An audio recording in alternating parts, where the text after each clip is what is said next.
everyone. I am Mom Jezebel C. Lianto of Santiago Elementary School. I am going to present my research study entitled Mathematics Distance Learning of Grade 6 Pupils at Santiago Elementary School. Basis for Project Math Nood at Math Tuto. Context and rationale. Educating young mind has always been a role of the teachers. As connected to the Department of Education, an educator cannot choose his or her learners and vice versa. Thus, an elementary school teacher should master all the subject areas because teaching effectively and efficiently, this is what the government expects from the facilitators of learnings. Mathematics is one of these areas in which teachers' expertise is demanded so that better learning can take place so as that attainment of the national goal and global competitiveness can be achieved.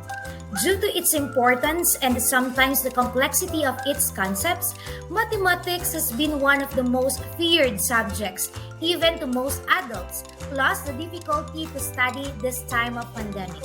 Students are in the corner of their homes and most of them are solely studying their learning materials.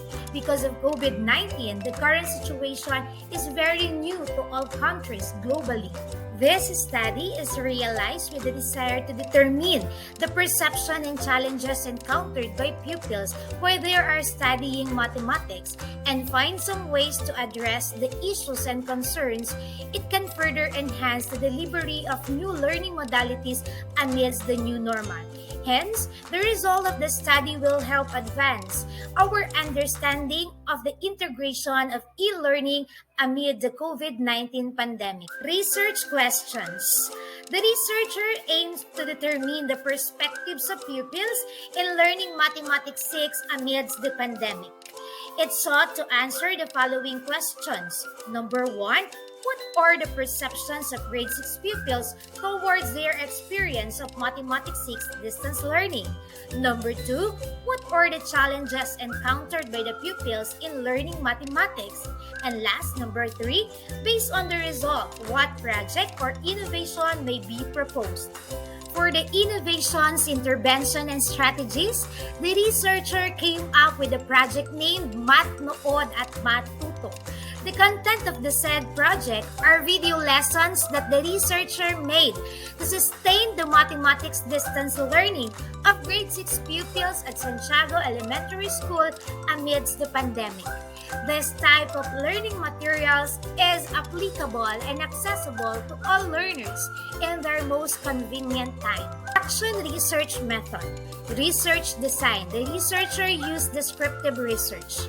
For the research sample, the researcher used purposive sampling due to availability of the respondents. Data gathering procedure. Upon proper coordination with the school head, the researcher will secure permit to facilitate meeting with the respondents' parents to ask permission. Thereafter seeking permission, the survey was created and distributed to the respondents. The data gathered were recorded, organized, analyzed, and interpretedly for discussion and results. Table 1 shows the pupils' perception of distance learning in Mathematics 6. It has a composite mean of 3.14 and is interpreted as agree, which shows that the pupils have satisfactory level on their perception regarding distance learning. Table 2 shows the pupils' challenges encountered during distance learning in Mathematics 6. It has a composite mean of 2.52 and interpreted as agree, which shows that the pupils agree that there are challenges encountered in learning Mathematics 6 during distance learning. For research question number 3, the proposed innovation, the researchers came up with Project Math Nood at Math Tuto. It is a form of teacher-made video lesson as an extending educational support to modular distance learning. Priority beneficiaries are the grade 6 pupils in mathematics subject.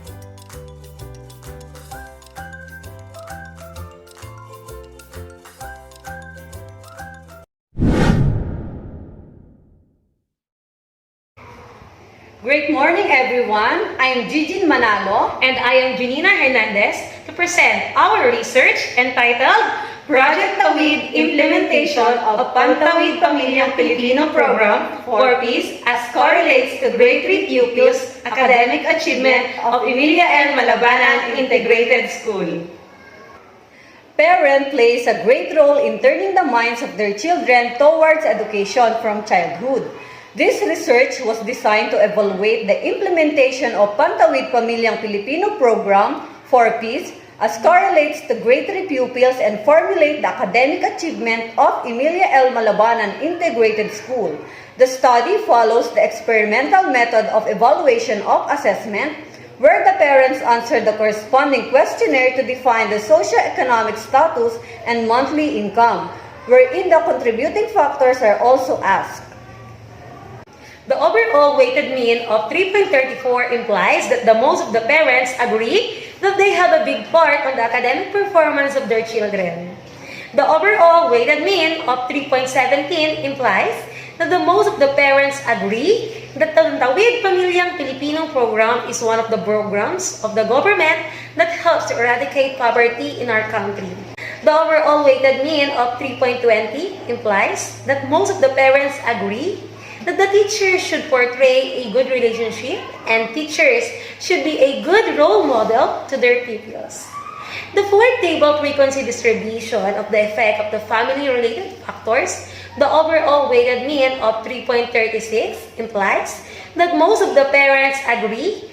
Upon looking at the result, there is no significant relationship between the contributing factors and the academic performance of the purpose beneficiaries. Project Tawid implies that the parent-related factors, purpose-related factors, and teacher-related factors and family-related factors do not affect the academic performance of the purpose beneficiaries.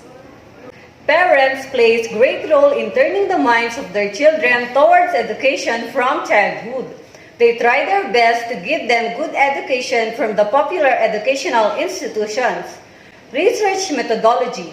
This study was designed to evaluate the implementation of Pantawid Pamilyang Pilipino Program for Peace as correlates to grade 3 pupils' academic achievement of Emilia L. Malabanan Integrated School and to acquire the data in the improvement of students' learning with the help of parents.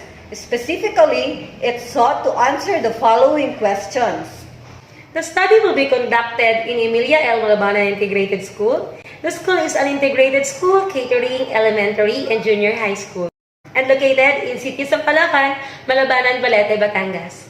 Emilia L. Malabanan Integrated School belongs to Balete District, Division of Batangas Province.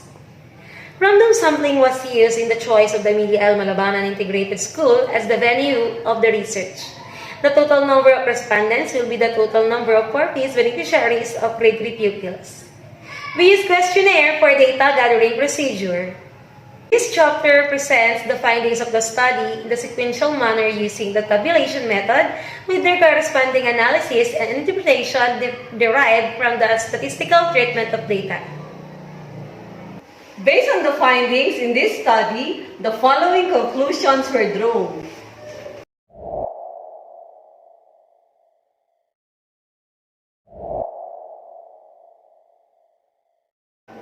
Based on the conclusions, drawn, the following recommendations are being endorsed.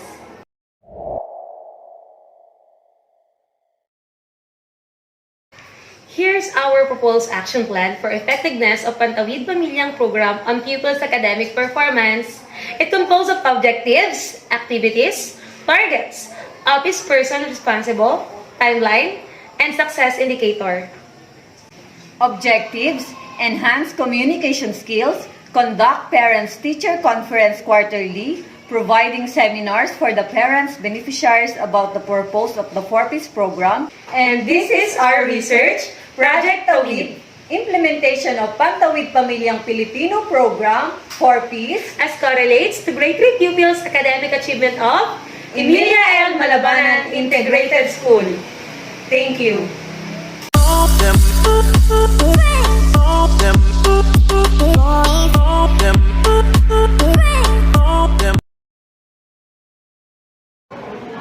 Good day, everyone. I am John Cedric Factes, a teacher and a researcher from Nagsaulay Integrated National High School. I am the proponent of the action research entitled Parents' Perception on In-Person Classes, Basis for School Sustainable Programs and Projects. Parents are essential collaborators in educating our students. This is particularly true now, when in-person sessions are permitted following the implementation of remote learning and the 2-year waiting period. As the educational system recovers from the pandemic, schools still require support from the community, parents, and other educational partners to provide a quality education. In order to remedy the learning gaps and losses from the period of distance learning, the school and teachers are continuing to build strategies, projects, and programs. In this time of returning into in-person classes, we have to deal with new strategies and ways in dealing with the ability and developing our students' potential. With this, we need to tap our community to strengthen the school projects and programs for sustainable achievement of success, where parents have to be more engaged in their children's learning. According to Bob and Jones 2020, parent satisfactions with school become a crucial factor reflecting schools' ability to adjust and react towards past social changes. With this, the researcher decided to conduct a study that will determine parents' perception and in-person classes, basis for school sustainable projects and programs that cater the needs of the students in returning to school after the pandemic. Since this is the transition phase from distance learning to the traditional way of acquiring education but with limitation and considerations. Research is relevant so that findings will lead to improvement of the school educational scheme and recovery plan where parents' engagement and participation in programs and projects will strengthen and they will be the primary support of the school in the implementation of this kind of learning. This study then aimed to consider the insights, opinions, and perspectives of parents about in-person classes. The purpose of the study is to continue to serve a quality education and address the needs in different aspects of educational system based on the department goals. The findings were the basis for the development of school programs and projects as part of the school recovery and learning continuity plan and improvement plan. The researchers aims to determine the parents' perception on in-person classes, specifically the following questions. Number 1, what is the perception of parents and guardians of Nagsaulay Integrated National High School on in-person classes this school year 2022 to 2023 as the transition phase for full blast face-to-face classes in terms of readiness in the following. First, learning environment. Second, students' safety. Third, health and well-being. Fourth, learning resources like activities and assessment materials. And fifth is the teacher's engagement. Number 2 question is what are the suggested programs and projects of the parents as support for the educational needs of the learners on in-person classes in general. And the number 3, what educational scheme can be proposed to enhance parental support on in-person classes and school projects and programs?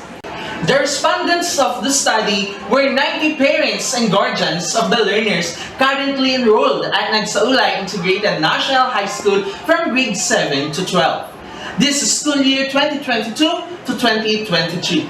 The respondents are the elected officers of the Homeroom Parents Teachers Association and actively member of the PORPIS or Pantawid Pamilyang Pilipino program. The researcher used a descriptive analysis approach in this study. It's all about analyzing and interpreting the data gathered, and the researcher also used the semi-structured interview and survey questionnaire to have better knowledge with regard to the focus problem. Knowledge mapping as a strategy in enhancing grade 6 understanding of the different body systems. The research abstract. Knowledge mapping have been proven to aid in fostering learning, transferring, and retention of knowledge. It has been given various names over these years like graphic organizers, concept maps, concept organizers, thinking maps, and others. During the pre-assessment given to grade 6 learners, it was found out that the most of the least mastered competencies are about the different body system. In line with the above reality, it is imperative as an educator to take into consideration the means to solve the problem and further develop the pupils' thinking skills and concept knowledge. The researcher therefore decided to prove the effectiveness of knowledge mapping in promoting better retention and sparking pupils' interest and in raising pupil success. This study sought to answer the following question. 1. What is the level of performance of grade 6 pupils in pre-test on different body systems? What are the difficulties met by the pupils in different lessons on body systems? And how does concept mapping help in enhancing understanding of the concepts about body systems? The respondents of the study are the 23 grade 6 pupils of Tubuan Elementary School for school year 2021-2022. For the ethical issues, the researcher sought permission from the school head for the conduct of the study. She also held a parent-teacher conference to inform the parents that the study will be conducted with their children as respondents.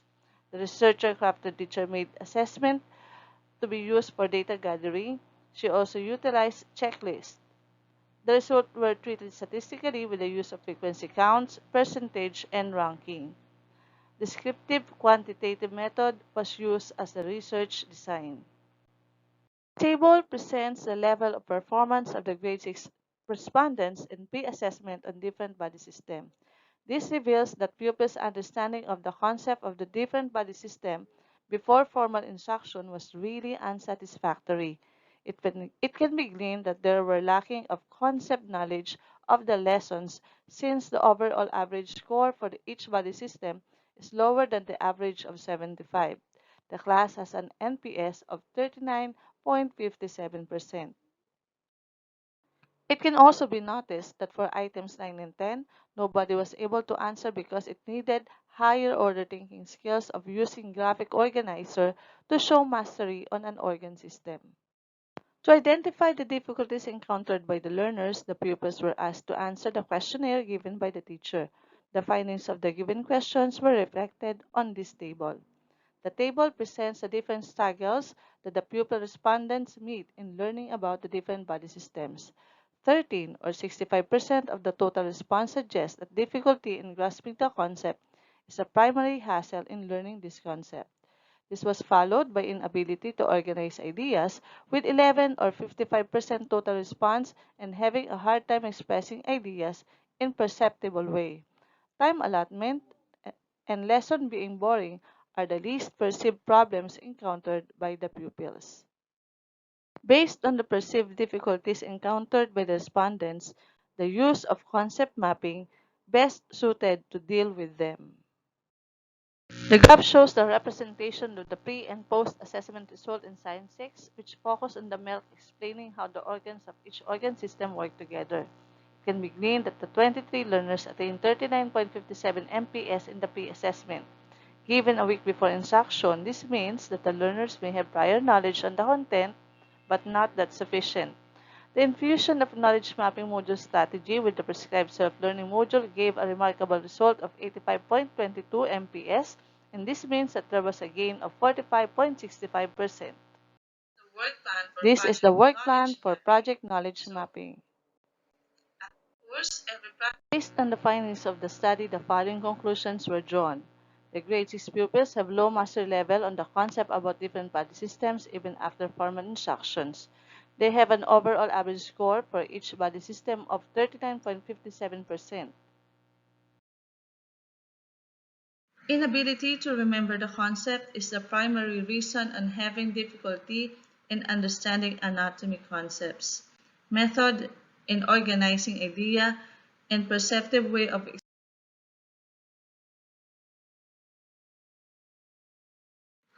knowledge mapping have aided in enhancing concept retention and fostering knowledge about the different body systems.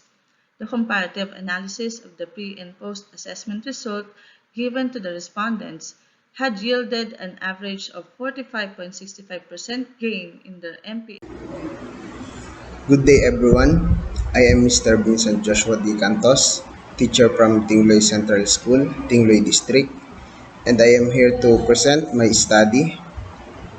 The title of my study is Research Engagement of Public Elementary School Teachers in Congressional District 2. So, this introduction of this study. In today's extremely competitive world, the task of educating the people has become more challenging and complex. Each and everyone has the ability to make a difference. Passion is a critical factor in professional success. People who love their work bring an intensity and enthusiasm that's impossible to match through sheer diligence. Like teachers, they are giving their best and serve as shining beacons in order to provide excellent quality and competitive professional services in their workplace. They are often challenged to do extra activities that may contribute to achieve real quality education.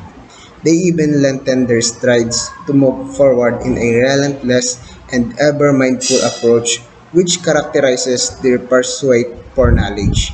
For the benefit of the school clienteles, they play a very important and critical role in the preparation of students for their future careers. The objectives of this study.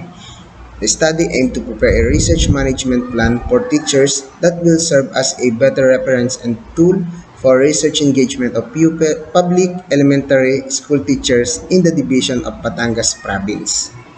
1. Describe the profile of the teacher respondents in terms of sex, highest educational attainment, years in service, number of researches conducted or finished, and number of related seminars and trainings. 2. Determine the extent of manifestation of teachers' engagement in research as assessed by the school heads and teachers themselves, along with the following: attitude and interest, research competencies, and communication skills. Number 3, find the differences in the assessments on extent of manifestation of teachers' engagement when grouped according to profile, ascertain the usefulness of research engagement of teachers to professional and personal growth development, and lastly, prepare a research management program. So this is the theoretical framework of my study. Research engagement of the public elementary school teachers. Under that are nature of ideas and truth theory and management theory.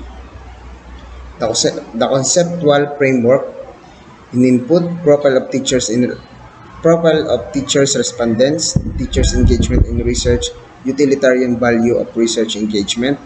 The process will be the survey questionnaires, data analysis, interview, and focus group discussion. And the output will be research management program. Research method and procedures. The study employed a descriptive type of research, seeks to explain the current status of an identified variable. It aims to explain and interpret the current status of people, settings, conditions, or events.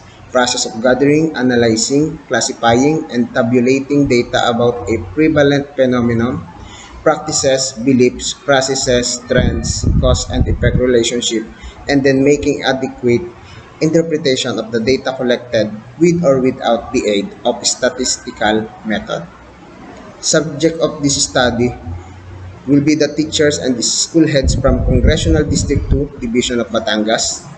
To determine the number of respondents to be included in the sample, Rausoft was used. A stratified proportionate sampling has been also used to have a well representation of the locality of the Congressional District 2. Distribution of respondents. So we get the population of elementary teachers and also the elementary school heads, and then we get the sample for the testing or distribution of the questionnaires. So these are the data gathering instrument, the questionnaire, documentary analysis, interview, and focus group discussion. So these are the analysis of variance. These are the profile of the respondents.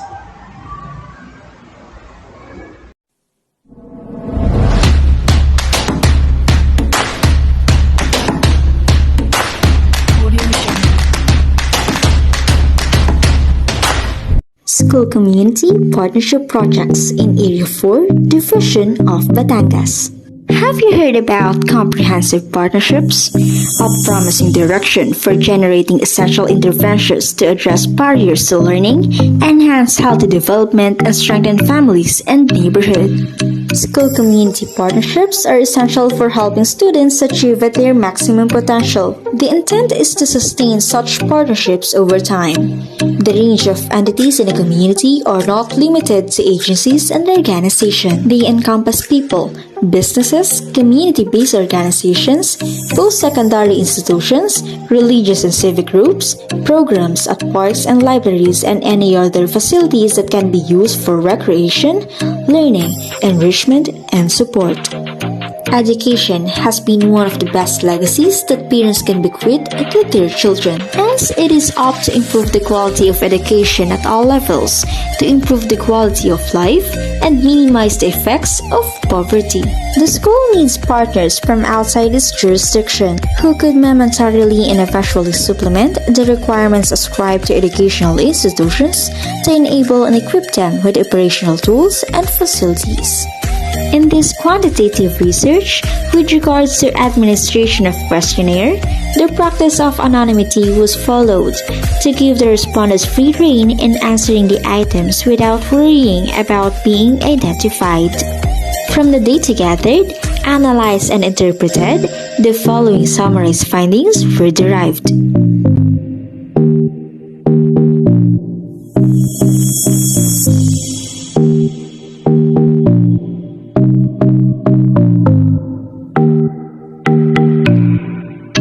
Test of difference between school community partnership and use of resources when grouped according to SBM performance.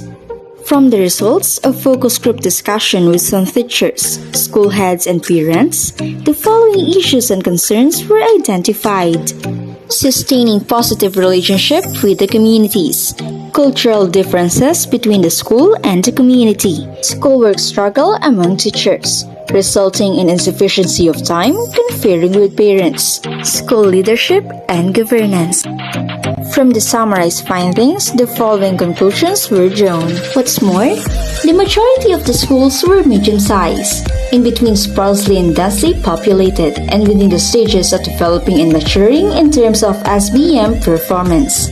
While variation exists, there are also some points of similarity even among differences evaluators. There are existing issues and concerns about school-community relationship, which are generally social and political matters. From the drawn conclusions, the following recommendations are hereby forwarded. This aims to maximize the improvement of the school's physical facilities, to enable the parents' maximum participation in school improvement programs, to enable the greatest number of parents to participate in various school programs and activities where they are invited, such as in socialization activities during Christmas, Valentine, Nutrition Month, Boys and Girl Scouts, initiation, and many possible others. And to strengthen further the spirit of unity and camaraderie between the parents and the school personnel. The design project proposals may be implemented as much as possible by the schools and their communities.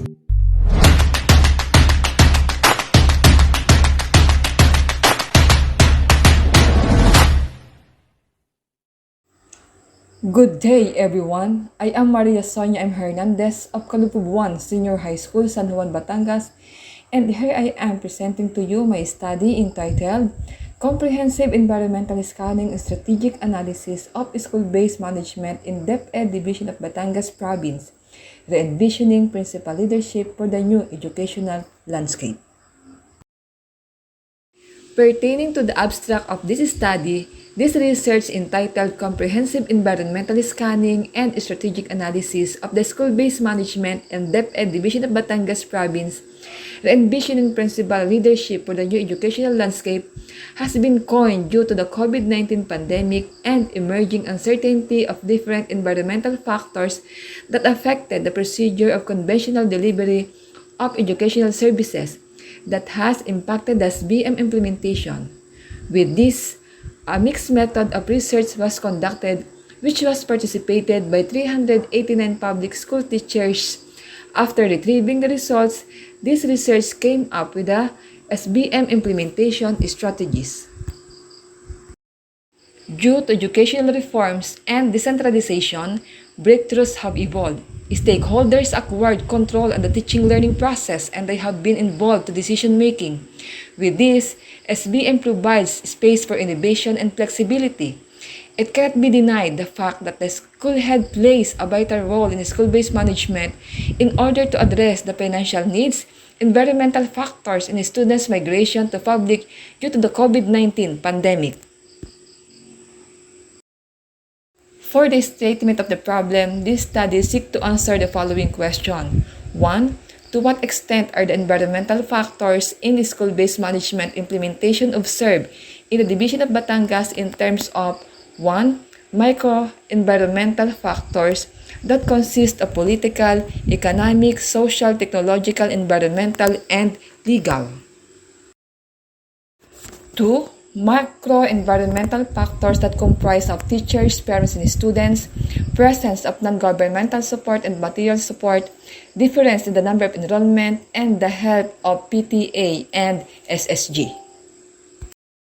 Number 2. What is the level of implementation of the SBM and DepEd Division of Batangas Province amidst the pandemic in terms of leadership in governance, curriculum instruction, accountability and continuous improvement, and management and learning resources? Number 3. Is there a significant relationship between the macro and microenvironmental factors and the level of SBM implementation and DepEd Division of Batangas Province amid the pandemic? 4. Though macro and microenvironmental factors singly or in combination significantly impact the level of SBM implementation and DepEd Division of Batangas Province amid the pandemic. And number 5, based on the comprehensive environmental scanning, what SBM implementation strategies designed for the new educational landscape may be proposed? For the hypothesis, there is no significant relationship between the macro and microenvironmental factors and the level of SBM implementation and DepEd Division of Batangas Province amid the pandemic. And number 2, macro and microenvironmental factors singly or in combination do not significantly impact the level of SBM implementation and DepEd Division of Batangas Province amid the pandemic. For the research design of this study, it utilized correlational design, and for the population and sampling, purposive sampling has been applied. For the research instrument, there are 2 sets of validated questionnaire. Part 1 of the instrument asks the profiles of the respondents, and Part 2 include questions that determine the observation of the respondents of the macro and microenvironmental factors in the implementation of the school-based management. Data gathering went through a process. The crafted survey questionnaire was subjected to validation of different experts in the field of study. After this, the instrument was transformed to a Google form in order to facilitate ease in data gathering and as necessitated by the health standards and protocols. Permit to conduct of the study was secured to higher authorities. This was followed by the administration of the instrument to the targeted respondents. After gathering the data, these were downloaded and subjected to different statistical tools using SPSS. For the data analysis, weighted mean, person R correlation coefficient, and linear regression analysis was utilized. This slide presents the composite table of the observable macroenvironmental factors in school-based management implementation in the division of Batangas. It shows that in terms of the macroenvironmental factors in the implementation of school-based management, the factor with the highest mean is the legal, followed by the environmental, economic, social, political, and the last is the technological factor, with obtained mean scores of 3.60, 3.54, 3.48, 3.46, 3.43, and 3.37 respectively, all verbally interpreted as highly observed.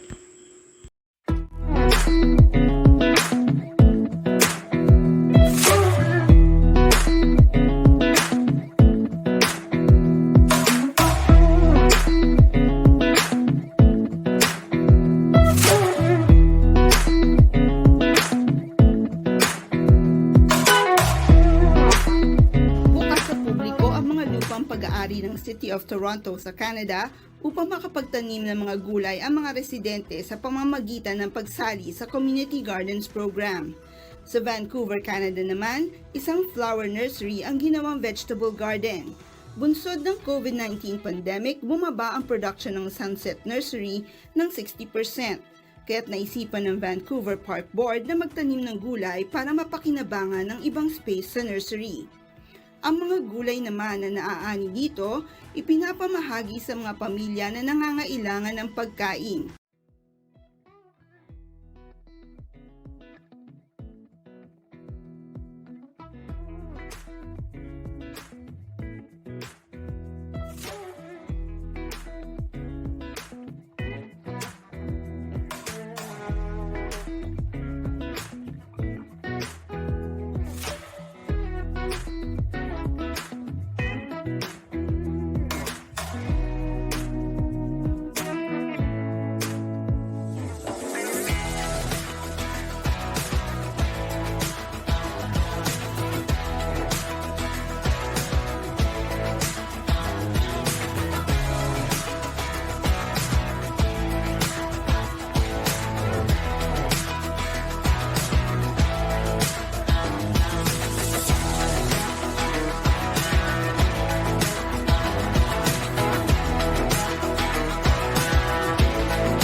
everyone, good day! I am Mark Rappel M. Benson and I'm here to present my research entitled Academic Online Games Application in Teaching Araling Panlipunan among grade 8 students of Pedro A. Paterno National High School. Traditional teaching and knowledge acquisition has not attracted the attention of learners, and cannot fulfill the needs of the information society. Because the convenience of network and interactivity results in increasing time and location flexibility, e-learning has become the development trend of education and learning. In the classroom-based learning describes as an approach to teaching, where students explore relevant aspects of games in a learning context designed by teachers. Teachers and students collaborate in order to add depth and perspective to the experience of playing the game. When children play, they learn. This concept may seem straightforward and oversimplified, but it is reality. Using academic online games in teaching is one way to help keep the learner focused on the task. It is in this context that the researcher was motivated to conduct a study about activities through academic online games in teaching Grade 8 Araling Panlipunan at Pedro A. Paterno National High School. These are the research questions that the study seek to answer. 1. What activities when academic online games were applied in select lessons of Grade 8 Araling Panlipunan? 2. How may the teacher assess the interest of the students' participation in activities when academic online games were applied? 3. Is to what extent that the academic online games contribute to student success when applied? And lastly, what other activities may be proposed to enhance students' involvement in learning Grade 8 Araling Panlipunan subject? Let us proceed with the research methodology and procedure. To attain the purpose of the study, the researcher used the descriptive survey type of research. This was used to assess the extent of the utilization of group activities in teaching of social studies. Respondents for this study are the graded students handled by the researcher in Pedro A. Paterno National High School. The respondents were selected through a random sampling with fishbowl technique, wherein the students' respondents were selected through a draw-lot system. The researcher took the 12.5% of the total population of 318 who are enrolled. On data gathering instrument, the researcher used statistics and survey research to gather the necessary information for the study. To answer the specific problems of the study, the following statistical tools were used, such as percentage, frequency, weighted mean, and ranking. For the result and discussion, Table 1 presents activities used by the teachers as academic online games were applied in Araling Panlipunan classroom. Among the 5 activities, the item which ranked first and is always used by the teacher when academic online games applied was the data gathering activity. This means that teachers use tools for teaching and learning delivery of the lesson just like a hands-on and knowledge-building activities. As presented in Table 2, in students' participation in activities when accompanied by academic online games, it can be noted in the table that out of 10 interests, 2 of them were perceived by the respondents to be strongly agree. 6 other interests were agreed to the interests of the students, and 2 were slightly agree applied by the teacher respondents in teaching Araling Panlipunan. The respondents strongly agree that using technology to motivate students to learn the topic boosts the interest of the students in teaching the subject. It appears that the students learn a lot using technology in teaching. Students were excited about learning new topic with the help of technology provided. In Table 3, the factors contribute to student success when academic online games were applied in activities of Araling Panlipunan 8. We can see that highest weighted mean obtained was about promoting leadership in group activities and with the remarks that it is highly observed by the respondents. Summing up, the composite mean of 2.78 revealed that the items have moderately observed that the student success in the application of academic online games in activities of Araling Panlipunan creates a real-world connection to what students are learning and give them a greater understanding of why they need to learn from the members of the group. For the proposed activities to enhance students' involvement in learning Araling Panlipunan, the following are some of the proposed activities with academic online games application that a teacher may use in Grade 8 Araling Panlipunan class will bring a great impact to the academic performance of the students in the 21st century in this new normal situation. Based from the findings of the study, the following conclusions were drawn. And in the light of the conclusions of the study, the following recommendations are offered. The following books, journals, and magazines, published and unpublished thesis and dissertation, and public document and electronic materials were used in the conduct of this study. That will be all. Once again, I am Mark Rapal M. Benson. Thank you for listening. Keep safe and God bless us all. A blessed day to everyone. I am Melanie Ayala Borjal of Tipas Integrated National High School from San Juan East District, Division of Batangas Province. In behalf of my co-author, Mr. Elmer G. Somarita, my former principal, I would be presenting our action research entitled Effectiveness of Pandemic Activated School Strategies, PASS, on submission compliance rate of selected grade 10 learners, which was conducted during school year 2020 to 2021. COVID-19 transformed the Philippine educational landscape. On June 8, 2020, through the directive of President Rodrigo Duterte, DepEd Secretary Leonor Briones announced that face-to-face classes was postponed. To address the new normal situation for the school year 2020 to 2021, through DepEd Order No. 12, Series of 2020, all schools were mandated to adopt the Basic Education Learning Continuity Plan, BELCP.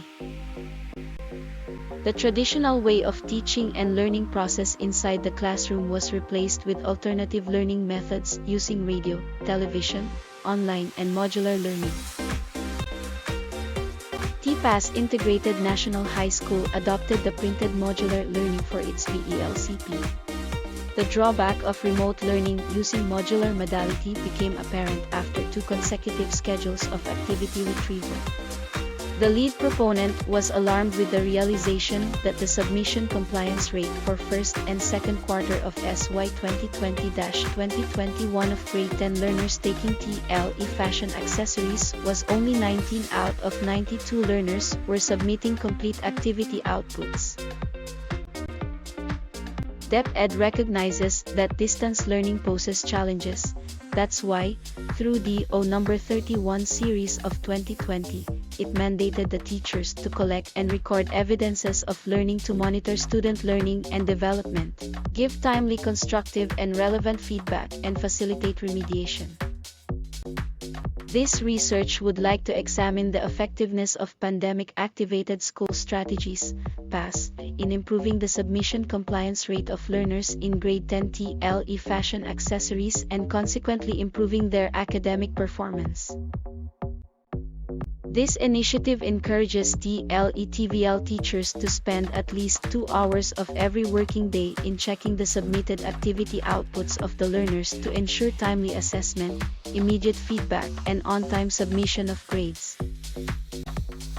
Each learner who failed to submit the activity outputs in grade 10 TLE fashion accessories subject were contacted individually to give feedback or reminders, and provide assistance in accomplishing the activities through video chat, private messaging, SMS, and phone call.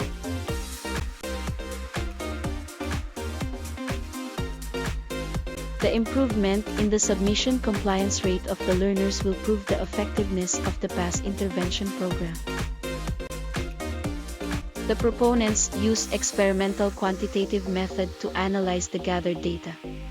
The treatment used for the experimental group, Section GIA, was the application of Power of 2 and Individualized Project Message 853 TLE. On the other hand, Power of 2 and Project Message 853 TLE was applied to the control group, Section Aphrodite. The survey of Helpline PH, that not all students do their modules wholeheartedly, could be a reflection of these results. These results were achieved through regular giving of feedback, reminders, and assistance when needed to a particular learner within the span of 2 weeks. According to Molikin, no matter what the setting, consistent communication with our students is key to their success. Good day. This is Rica Gloria L. Maulion from Batangas Province, San Juan East District. The title of my study is the Parental Involvement and the Numeracy Skills of Grade 7 Learners of Lumang Bayan Integrated National High School. COVID-19 pandemic is first and foremost a health crisis. Many countries have decided to close schools, colleges, and universities. The crisis crystallized the dilemma policy makers are facing between closing schools. The severe short-term disruption is felt by families around the world. Homeschooling is not a massive shock to parents' productivity but also to children's social life and schooling. As mandated by IATF and followed by the Department of Education, face-to-face mode of learning is prohibited. Lumang Bayan Integrated National High School has a low percentage on the National Achievement Test, which is assessment consists of the numeracy skills of the learners. As the result, the first retrieval, most of the learners are hardly identified, difficult to understand those numeracy skills. Since the immediate teacher of the learners are the family members, the researcher conduct the study to identify the parental involvement in modular distance learning. The locale of the study is at the Lumang Bayan Integrated National High School. It consists of 68 learners, or the grade 7 learners, the year 2021-2022. The researcher used descriptive in order to identify the perception of the learners and on the other hand, the researcher also used correlational design to identify the relationship of the study, such as the parental involvement and the numeracy. In the study, the following findings consist of: first, in the guardians profiling, out of 68, a majority of 29 belongs to the age of group of 36 to 40. In reading and recognizing number, the highest score obtained by the learner is 8, while the lowest score is 1. On the other hand, in ordering and comparing number, 9 was the highest score and the lowest score is 1. The respondents strongly agree with the importance of parents' continuum involvement in terms of school policies, while in the parent demographics, the respondents agree that the most of parents can access the virtual meetings, communicate with teachers about the students' progress. Fourth one, the respondents agree that their parent or organizer, manager, instructor, and motivator on their study. Then, there is a negative and very weak correlation to school policies and the numeracy level of the student. On the other hand, numeracy level has a negative and weak correlation with parent demographics. The student perceptions has a negative and very weak correlation with the numeracy level of the student in modular distance learning, while in the relationship between the parental involvement through addressing students' need and the numeracy level of a student is very weak. The correlation value revealed that there is a very weak correlation between the parents' demographic and the numeracy skills of the learners. Then, there is a negative and very weak correlation to school policies and the numeracy level of the student. On the other hand, numeracy level has a negative and weak correlation with parent demographics. The student perceptions has a negative and very weak correlation with the numeracy level of the student in modular distance learning, while in the relationship between the parental involvement through addressing students' need and the numeracy level of a student is very weak. The correlation value revealed that there is a very weak correlation between the parents' demographic and the numeracy skills of the learners. Findings of the study, the following conclusion were derived. The null hypothesis stating that the parental involvement and the numeracy skill has no significant correlation. Based on the study, the following recommendations were presented. The school and the parent may emphasize the learner's feedback to improve learners' output. The parents may give incentives and rewards to those learners who accomplish and have academic success. The school may give chances to parents and guardians in suggesting program and plans that learners may be benefited. Thank you and God bless. As problems, students are dealing with modular distance learning. Mrs. Analisa M. Bibo, Master Teacher 2 of the Cabuyao Gregorio Auxilio National High School, came up with a research entitled Efforts, Stress, and Coping Strategies of the Students in their Mathematics subject in the Cabuyao Gregorio Auxilio National High School. This study aimed to determine the level of students' effort in mathematics, the causes of stress among students in the distance-printed modular learning, the coping strategies utilized by the students in the distance-printed modular learning, relationship between the students' causes of stress, and the action plan that can be proposed to develop the students' ability to cope up with the stress in learning mathematics. The objectives of this study is to provide an innovative program that will develop the students' ability to cope up with the stress in learning mathematics in distance learning. This study visions to come up with a site, whether a Facebook page or any available online platform that will provide all the necessary discussions and video clips that will be able to raise awareness on dealing with stress and exert more efforts in learning mathematics. This will allow the students to have a legible site for these purposes, instead of spending a lot of time browsing the internet and accessing invaluable sites. Mathematics is considered a difficult subject by most of the students due to abrasive teaching style, difficulty in following the instruction, difficulty in understanding the subject, and difficulty in remembering each equation in ways to solve problems. The same reason is given by the students for disliking mathematics, and there is a strong association between their belief regarding the difficulty of subject and dislike towards math. So, mathematics has some inherent difficulties due to its abstract and cumulative nature. So, students require a firm foundation that may not be able to learn new things without previous knowledge. With this, the researcher hopes that the result of the present study will be a strong basis for the construction of an innovative program that will develop the students' ability to cope up with stress and thus gain efforts in learning mathematics. Furthermore, the results of this study will be used as an innovation of the school, the Cabuyao Auxilio National High School, to provide the needs of the learners, especially in numerical literacy. The researcher utilized a quantitative descriptive because the researcher wanted to generate facts about the description of the situation, about the stress and coping strategies of the students in the research local. This research was participated by 361 selected students of the Cabuyao Auxilio National High School, Calaca, Batangas. The collected data was analyzed through several statistical instruments: frequency, count, weighted mean, rank, person R. As a result, this table illustrated the level of extent of the respondents' effort in mathematics, with a composite mean of 3.58 corresponding to high extent interpretation. Likewise, manifested on 9 items of listed indicators, 1 item is for moderate extent. The highest weighted mean of 3.93, high extent, was on the item that the respondents worked hard to get a good grade. This finding is a clear indication of the students' eagerness to achieve a good grade, considering the challenges that every individual is facing. The table shows that with a composite mean of 1.93, respondents disagree that academic-related indicators cause much of stress in distance-printed modular learning. On the other hand, with a weighted mean of 2.89 rank 1, respondents agree that high parental expectations are one of the causes of stress in terms of psychosocial factors. Table show the coping strategies utilized by the students in distance-printed modular learning, with a composite mean of 3.10 indicating agree. The item pertaining to religion obtained the highest weighted mean of 3.71. These findings indicate the students' religion coping strategies used in learning. Meanwhile, that of acceptance provides with a weighted mean of 3.18, where students agree that they use it in distance-printed modular learning. The table provided the summarized result of the significant relationship between the students' causes of stress and the coping strategies in the distance-printed modular learning.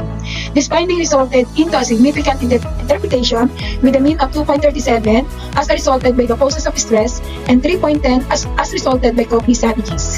Hence, the null hypothesis associated with these variables was rejected.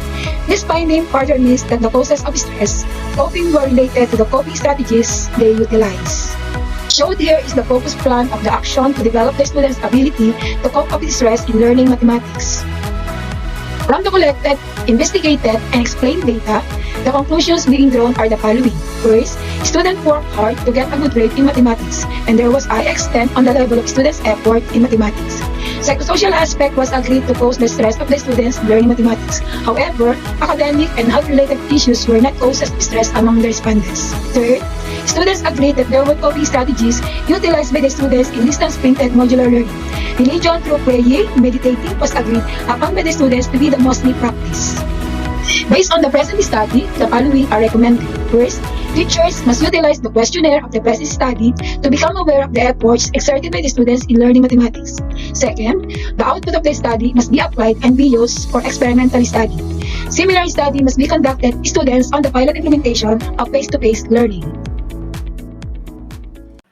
Good morning to each and everyone, most especially to our dear panelists and colleagues.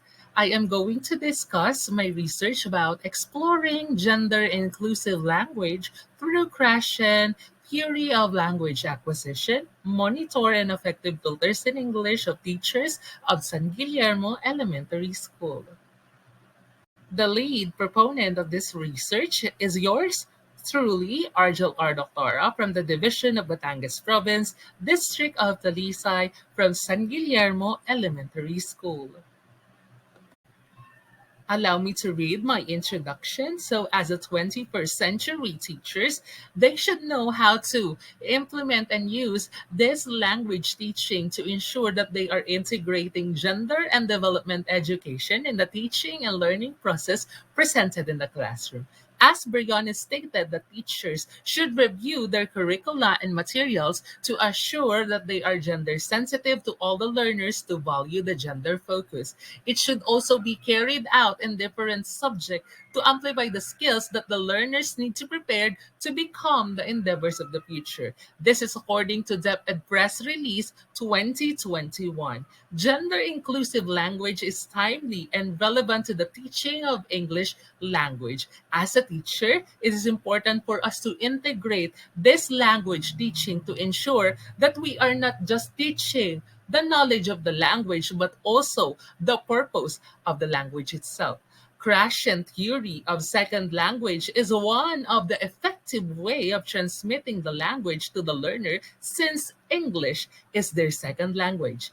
It is to ensure that gender inclusive education is widely integrated as the learner acquired the language of English.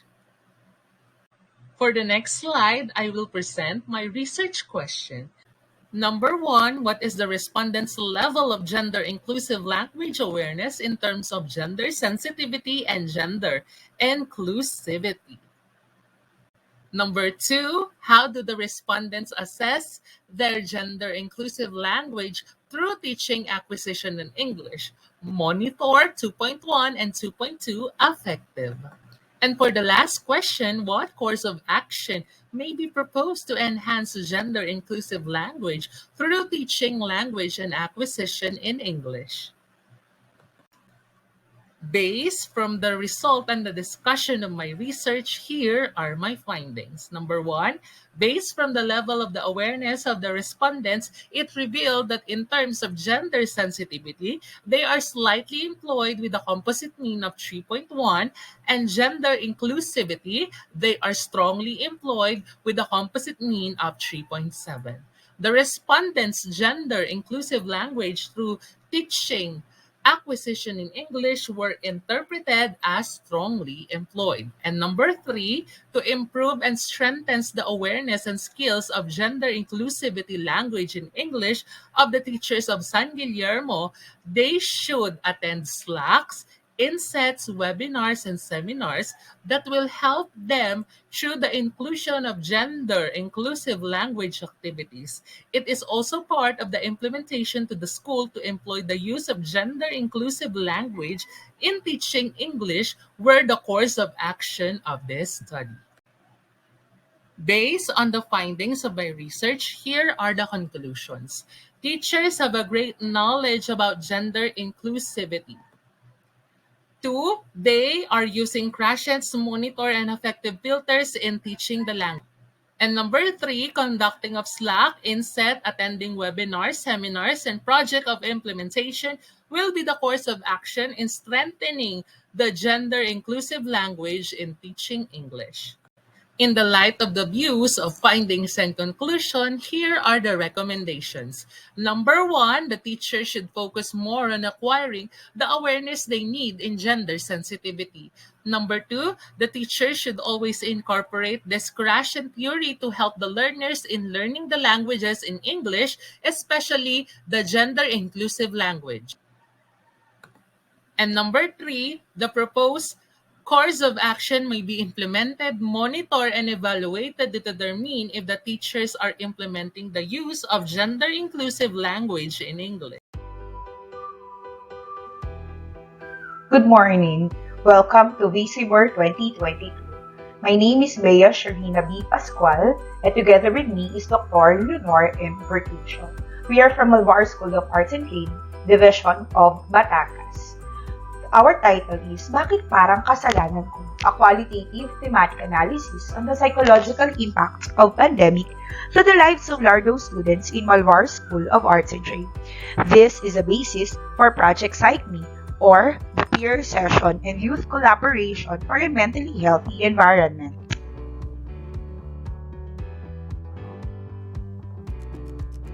This study targeted to identify potential dropouts as the researchers want to work closely with the students to help them stay in school or find alternative means of completing their education. So, the question here is that, what are the coded themes of the impacts of pandemic to the lives of the Lardo students in MSAT in terms of personal factors, psychological factors, and academic factors? And what will be the coded thematic analysis of this action research in terms of encountered issues? Lastly, of all the findings from these coded themes, what will be the proposed plan for Project Psych Me? Allow me to read some of the key literatures. So in a study made by Tihira Blunt in 2012, it happened in North Carolina State University. Even before pandemic, dropping out of high school is really present with various challenges, or really present various challenges. Also in a study by Bidel, students may also psychologically disengage from school. They do not expect to graduate, and they also lack academic plans. Now, these disruptive classroom behaviors can also indicate student psychological disengagement. Now, in a study also made by T and et al., as cited here in the literature, students were actually afraid that confinement and learning online would hinder their progress in their studies. There are also harmful effects of this pandemic that are really damaging for those students that we feel that they are also vulnerable. They feel that there are inequalities and they can be discriminated because of this pandemic. Now, why do the researchers use a qualitative aspect of this study? It is actually intended to generate knowledge on a grounded human experience. Hence, we cited Sandel-Wolski's work in 2004. It helped the study to establish a distinctive place in the research literature. Also, we cited Thorne's work in 2000. He characterized the data analysis that are most complex phase of this qualitative research. So this is not really with subjection. So it is also it happened also with citations, including Sandel-Wolski's work, Thorne's work, and other citations. According to Stark and Trinidad, each qualitative research approach has specific process for us to be able to come up with the coded themes. Now, of course, for the methodology, as I've said, it's a qualitative research. This action research is based on a qualitative paradigm, and that the researchers intend to thematically analyze to create an insightful, trustworthy research. Qualitative researchers can also demonstrate how this data analysis has been conducted. So we were able to record, interview, systematize their responses, and we made sure that it's thematically coded.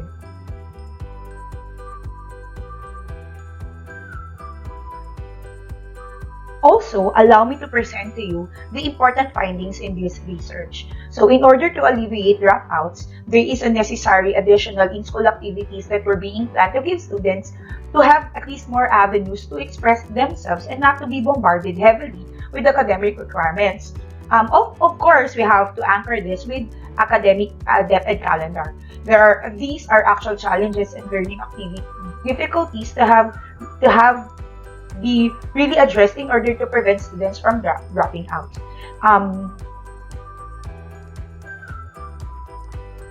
Allow me to scan the findings that we have gathered. So these are the actual responses of the 5 LARDO students. So I was able to code this and have the thematic analysis. Lakas ni Juan Strategic Banner Program for Improving School Performance. This is Hazel Y. Manalo from SDO Batangas Province, research proponent. Making sure that education never stops and the foresight to rise from the effects of the pandemic, the proponent, who is also the school's principal, conceptualized and initiated a school banner program, leading active participation and keeping continuous engagement of all stakeholders to nurture innovation and improve learning outcomes for a jovial, unified, access-driven, peaceful, and inclusive school environment, or simply Lakas ni Juan School Banner Program.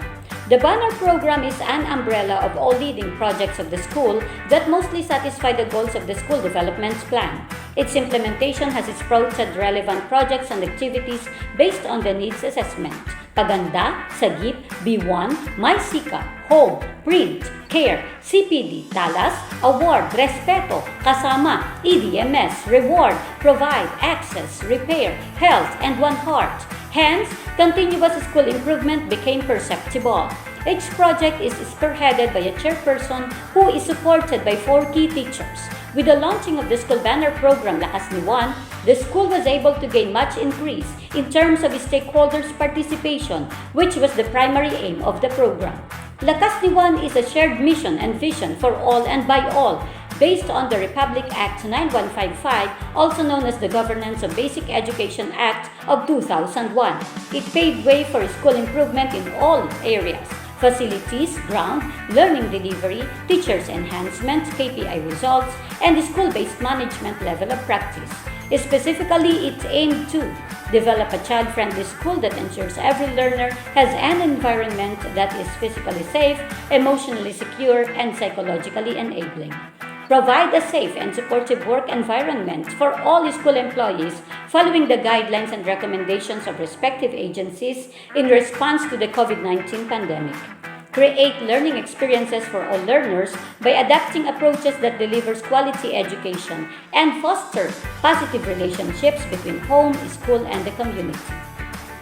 The implementation of Lakas ni Juan targeted the following salient points in school management and operations: leveled up school-based management implementation, strengthened partnership with school stakeholders, improved teachers and learners' performance, secured school environment, achieve at least 30 points in the child-friendly school survey, enhanced school facilities. This study aimed to highlight the effectiveness of implementation of the school banner program Lakas ni Juan. Specifically, it sought to answer the following questions. 1. How may the launching of a school banner program increase stakeholders' participation? 2. What are the impacts of the implementation of Lakas ni Juan in terms of key performance indicators, child-friendly school survey, and school-based management level of practice? 3. How effective is the implementation of the program as reflected in the result of failure rate, dropout rate, and academic performance? And 4. What action plan for school year 2022 to 2023 can be proposed in order for the project to be benchmarked by other districts? This is the work plan for the Lakas ni Juan School Banner Program. Qualitative research technique by Savian Baden M. and Major C. in 2013 was utilized in this study, and data were collected through constant monitoring. School KPIs data before and after the implementation. SBM level of practice after the implementation of Lakas ni Juan. The project monitoring report form. Now, the findings. Increased stakeholders' participation with 96.24%. Impact of implementation. Key performance indicators. Enrollment rate continuously increased. 0 dropout rate. 0 failure rate for 3 consecutive school years. Promotion rate from 98.48% to 99.11%. Completion rate from 91.20% to 99.11%. Retention rate from 91.20% to 99.73%. Child-friendly school survey hit its target, perfect score of 35. SBM level of practice achieved a level 3 or advanced level of practice with 2.54 points. Improved academic performance of learners 240 out of 784 students were academic awardees in the school year 2021 to 2022. The action plan for continuous implementation of Lakas de One School Banner Program.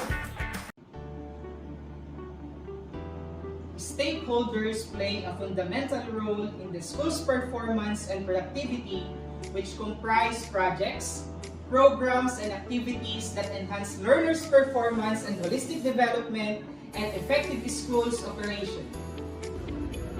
As stated by former DepEd Secretary Leonor Magdones-Briones in her speech during the launch of Sulong Edukalidad at Bulwagan ng Karunungan Department of Education on December 3, 2019, engagement of stakeholders, support and collaboration was one of the four core components of the Sulong Edukalidad as a mean in addressing the challenge in quality of education.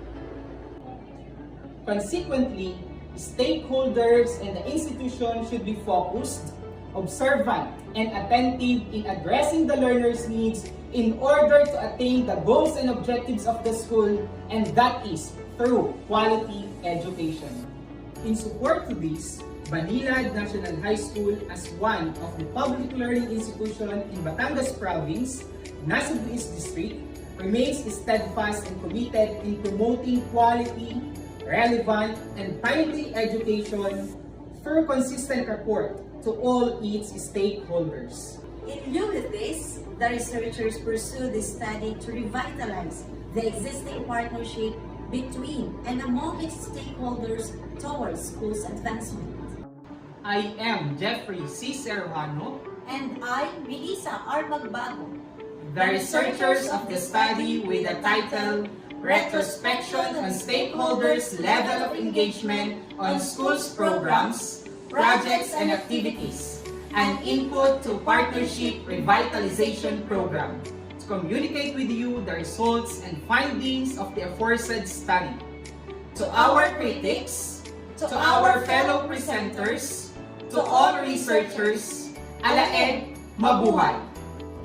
A descriptive research design was employed in this study, which made use of a researcher-made survey questionnaire as the main data gathering instrument.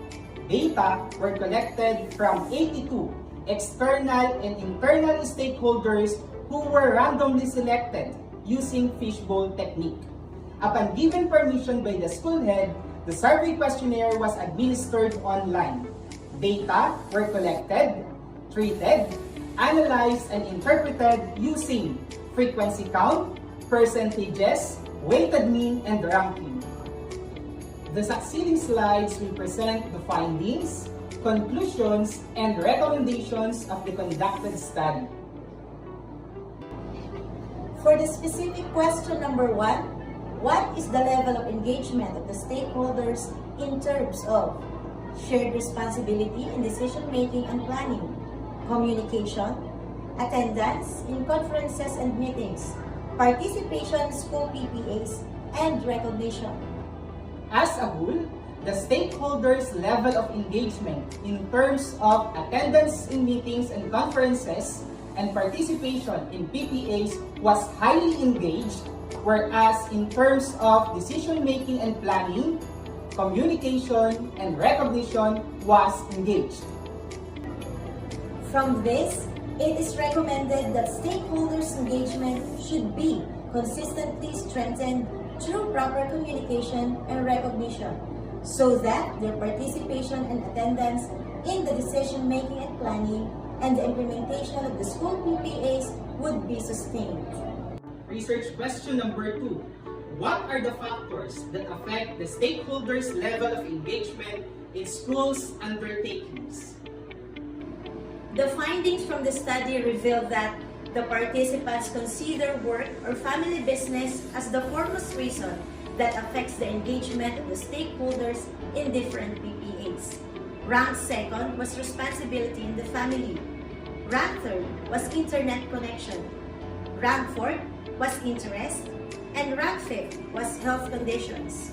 Meanwhile, the respondents assert that distance of home from school and financial matter as the least reasons of their engagement, which ranked 6th and 7th, respectively. Among the factors that greatly affect the stakeholders' level of engagement in schools' undertakings were work or family business, responsibility in the family, and internet connection whenever the meeting is held online. Deepening collaborative work skills, increasing commitment and productivity, using contextualized self and peer assessment tool in MDL is Students' Perspectives by Maria Alana T. Maculangan, Batangas Province. Self and Peer Assessment Tool is an analytic rubric that articulates different dimensions of performance and provides ratings or markings for each criterion or dimension that shows the overall performance of the student in a collaborative activity. The idea of the contextualized self and peer assessment tool initially arose from the proponent's desire to promote literacy and numeracy among her students as one of the domains in the Philippine Professional Standards for Teachers. She adheres to the quality performance tasks her students produced despite the challenges of the MDL. The Republic Act 10533, or the Enhanced Basic Education Act of 2013, mandates that the Department of Education adhere to several standards and principles of K-12 to ensure quality education. Research questions.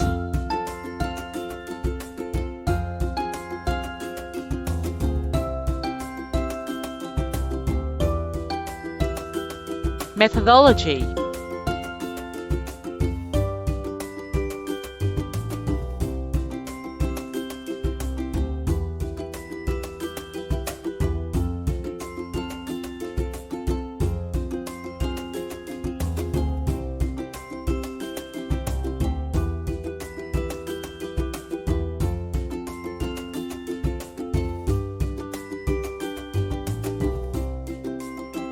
Shows the students' perception of the self and peer assessment tool's efficiency on deepening their focus on tasks. Despite some disagreements, respondents perceived that self and peer assessment tool helped them focus on specific tasks. Figure 2 shows that self and peer assessment tool effectively helped the respondents improve their time management skills. Moreover, Figure 3's data affirms that self and peer assessment tool has been deemed an effective tool for producing collaborative quality performance in completing a specific project. The data above suggests that self and peer assessment tool offers a diverse choice on how students can best contribute to the group's undertaking. As shown in Figure 6, the self and peer assessment tool promotes quality work or performance among the students.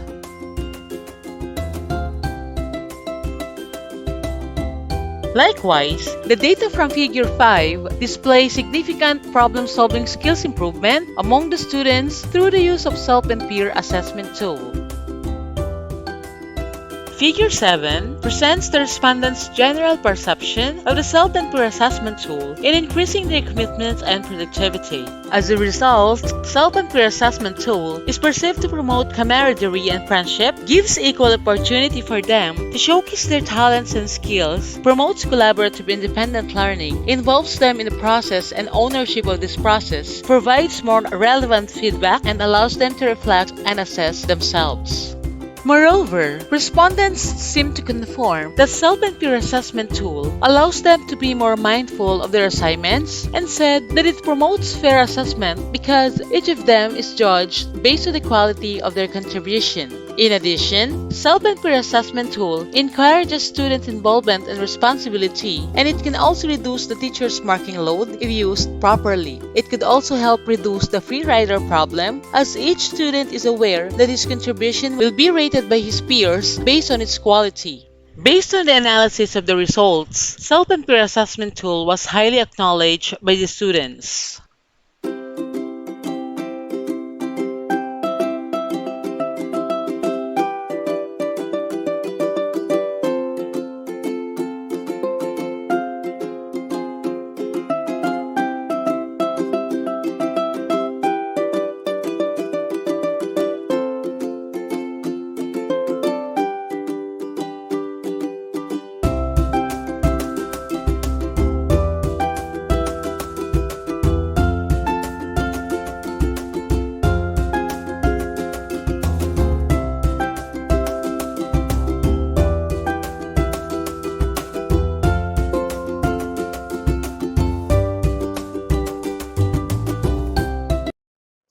Mapagpalang araw po sa ating lahat. Kumusta po ang bawat isa? Nawa po ay nasa maayos po tayong kalagayan. Pinagpala po tayong tunay sapagkat nabigyan na naman po tayo ng pagkakataon na maibahagi ang bagong tuklasan na kaalaman mula po sa iba't ibang agenda ng ating saliksik. Hayaan niyo po ngayong araw, ngayong pagkakataon na ito ay maibahagi ko ang pag-aaral na may titulong Pagsipat sa Planong Pangkaunlaran IPCR-FDP ng mga teacher, lunsaran ng panukalang programang pampagsasanay kasama ang aking kabarong si Binibining Hazel Ann de Guzman. Bilang background at rationale po ng aming pag-aaral, ang ganap na pag-unawa ng bawat individual at layunin nito sa buhay ay nakasalalay sa edukasyon. Ang bawat kalamang nakukuha ay pinagmumulan ng kahusayan at pagyabong ng moralidad bilang isang tao. Ito'y nagsisilbing tungtungang bato para sa pag-angat at katagumpayan kung saan mahalaga ang gampanin ng pagtuturo. Dito, ang guro ang may hawak ng manibela upang mapatakbo ng maayos ang proseso ng pagtuturo at pagkatuto. Ang pagkamit ng magandang kalidad ng edukasyon at maisiguradong nagagawa ang bisyon at misyon ng kagawaran ay may pagtawag sa pangangailangang ang teacher ay nagtataglay ng kahingian at kasanayan sa pagtuturo. Nakasaad sa DepEd Memorandum No. 4 na mahalagang matukoy ang level ng performance ng teacher at kalidad ng pagtuturo. Bilang tugon sa pamamagitan ng pagpapatupad ng Result-Based Performance Management System o Philippine Standard for Teachers o RPMS-PPST ay may sasakatuparan ito. Kaugnay ang mga indikador sa Individual Performance Commitment and Review Form. Gayon din, inilabas ang DepEd Order No. 35 kung saan nakaangkla ang pagkakaroon ng Learning Action Cell kung saan inaasahan ang patuloy na pag-unlad ng mga teacher. Sa mga nabanggit, nakita ng mga researcher ang hamon upang matukoy ang pangangailangang pangkaunlarang pampersonal at profesional na magiging lunsaran ng mga panukalang programang pampagsasanay. Nilayo ng pag-aaral na sagutin ang sumusunod na katanungan.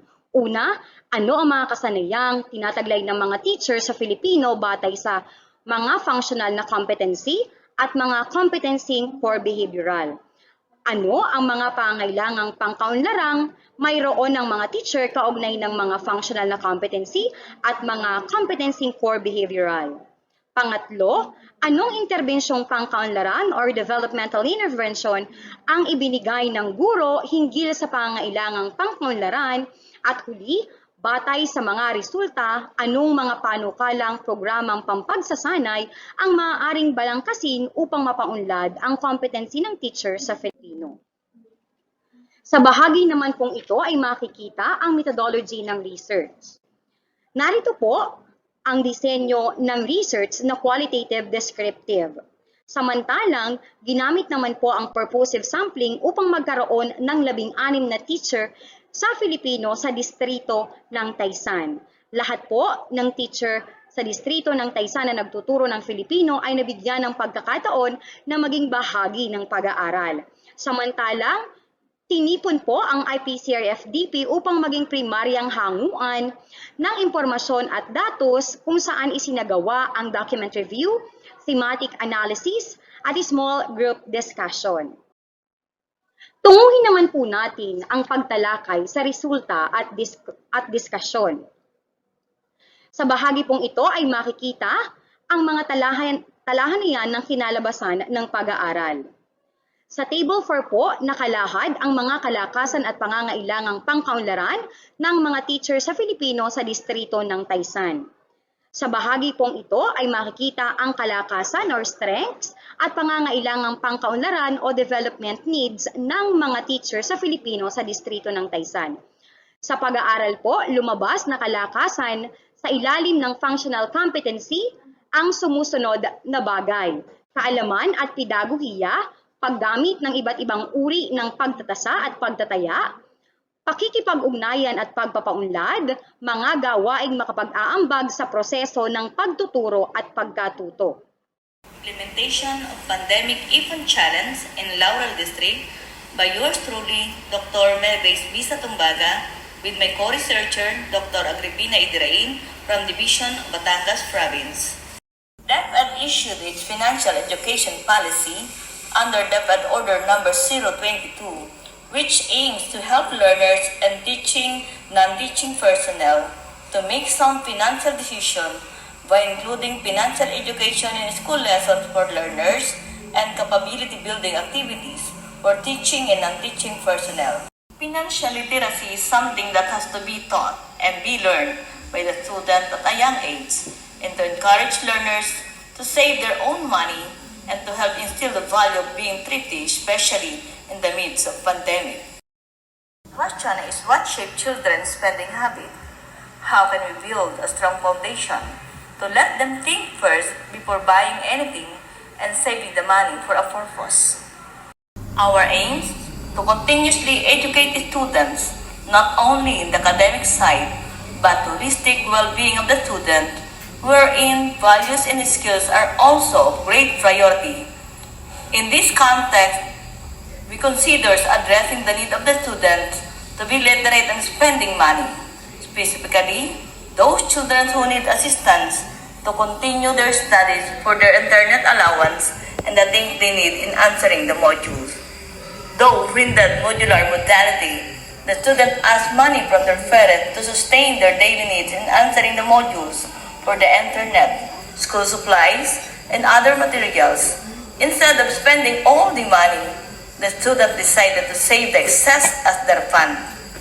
The school observed the potential of the student to be trained and be easily influenced when a specific skill and value pagiging masinop is taught. It was a silent move to launch a program on financially literacy pandemic Ipon Challenge in Laurel District.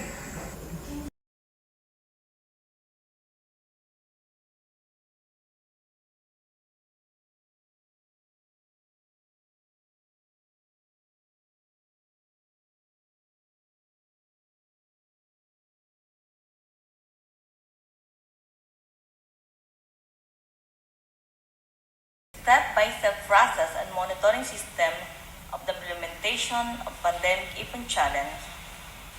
Step 1, creation of the committee. Step 2, orientation. And step 3, bringing piggy bank or alcansya to school. Step 4, monitoring system. Based on the interview of the advisor to the students and their parents, their positive attitudes and feelings developed among children and parents. Some participants shared they saved an amount which was used to buy a cell phone for their own use in studying. Other participants shared that they were happy to save the money. They were able to start a small business at home through this Ipon Challenge. Other learners saved money in the Savers group known as Kamska Kabuhayan and their own respective barangays to raise their saved money. And other pupils used their saved money and their basic needs at home. The children became thrifty and knew how to save from their baon and help manage their resources prudently, which helped them apply this knowledge in their everyday life, especially in these times of pandemic. Likewise, the money saved can be used for a little business of the parents. Implementation of the Pandemic Ipon Challenge in all schools would be a great help in resolving this kind of condition, especially some families the time of challenging where parents become unemployed. Replication of other schools and implementation of the project in the entire district of Laurel contributed in making all learners grow with moral values and holistically develop. Evident that the purpose of the project will be sustained due to the good impact on all parents. They have seen the value instilled in all their children.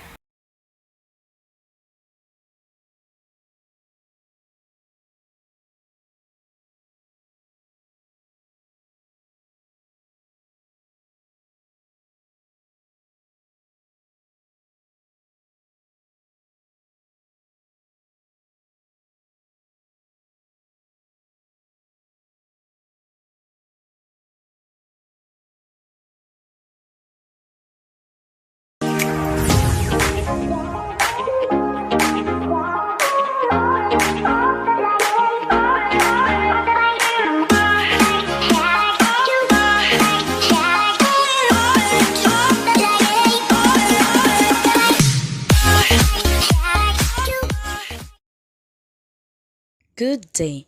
I am a Mayor Jean Camille C. Bayhon from Bukal Integrated National High School of Parental City District in the Division of Batangas, and I am here to present to you my humble research entitled Lived Experiences of Oral Communication Teachers in Teaching Speech Acts in Modular Distance Learning. Communication holds an important key to the journey of human life. It is done to deliver the message which can improve human existence, among others. Hence, oral communication in context for senior high school is a response to the revolutionary change in the country's basic education system. It is rich in strategies that hone effective communication and gears towards developing listening and speaking skills, such as in performing speech acts. However, due to the COVID-19 outbreak, modular learning was implemented. Teachers tend to encounter difficulty in assessing student performance. As an educator in the language and communication field, the researcher aimed to determine the lived experiences of the teachers in teaching speech acts and the current issues and challenges in using the modular approach to be able to suggest appropriate teaching strategies to teachers using the supplementary material for senior high teachers. Specifically, it aimed to answer the following questions.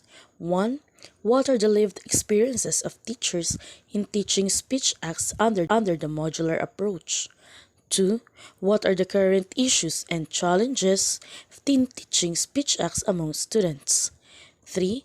Based from the findings, what is the proposed supplementary material for senior high school teachers in teaching speech acts? The descriptive qualitative method was used in gathering the data from the 10 oral communication teachers in senior high. Semi-structured interview was used to solicit data from the participants' lived experiences in teaching speech acts under the modular approach and determining the current issues and challenges in teaching speech acts. In terms of research ethics, the researcher observed the ethical principles to ensure that participants are protected and privacy are kept all throughout. The participants in the interview were informed on the assurance of privacy of their answers. The results revealed that based on the teacher's experiences in teaching speech acts under the modular approach, the following themes that emerge are achieving MELCs through the use of printed modules, maintaining open communication to the students, assessing performance tasks through performance activities, maximizing the use of technology-based material, giving of remediation activities, and alternative tasks. In terms of the current issues and challenges in teaching speech acts among students vis-a-vis oral communication learning competencies, the following themes that emerge are unavailability of internet connection, inability to understand lesson, restriction and reluctance to do performance tasks, and preoccupied with personal reasons. Lastly, the supplementary material for senior high school teachers in teaching speech acts with a focus on performatives is the proposed material prepared by the researcher. In line with the foregoing findings, the following conclusions were drawn. Based on the findings and conclusions drawn from the collected data, the study recommends the following. The supplementary module in oral communication in context was designed and written with the students in mind. It is here to help the students master the types of speech acts and know how to respond to them effectively and appropriately. The scope of this module permits it to be used in many different learning situations. The language used recognizes the diverse vocabulary level of students. The lessons are arranged to follow the standard sequence of the course. Rise and shine, everyone! I'll be presenting my action research with the title X plus Fun Tool, an innovation path to critical thinking. I am Richelle Emulato from Wenceslao Trinidad Memorial National High School, Batangas Province. Mathematics involves logical and critical thinking to make connection and draw conclusions. When teaching, critical thinking can be used, practiced, and enhanced by effective cognitive methods. This can be enhanced by encouraging students to seek new strategies when solving mathematical problems. Mathematics teachers know the importance of mathematical reasoning, for it builds the skill required for higher level mathematics. Van Gelder, 2005, argued improving critical thinking abilities requires practice and to be actively engaged in the skills of thinking critically.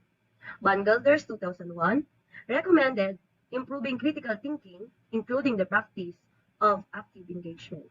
Thus, teachers should provide activities that would allow students to challenge present concepts and allow them to continue expanding their mathematical abilities. Plus Fun, or It's More Fun tool, was developed because I think it will help children a lot to enhance their skills in mathematics. This tool is game-based learning in which the child is actively engaged while playing and learning with the help of parents or guardians. These are positive effects when parents can be supporting their children's mathematical development at home. Among other things, parents can be supportive by playing mathematics-related games with their children. According to Borges, Meyer, Epstein, and Lloyd, 2013, family engagement strategies involving learning activities at home are more likely to have a positive effect on both students' achievement and social emotional development. These are the tools that I made.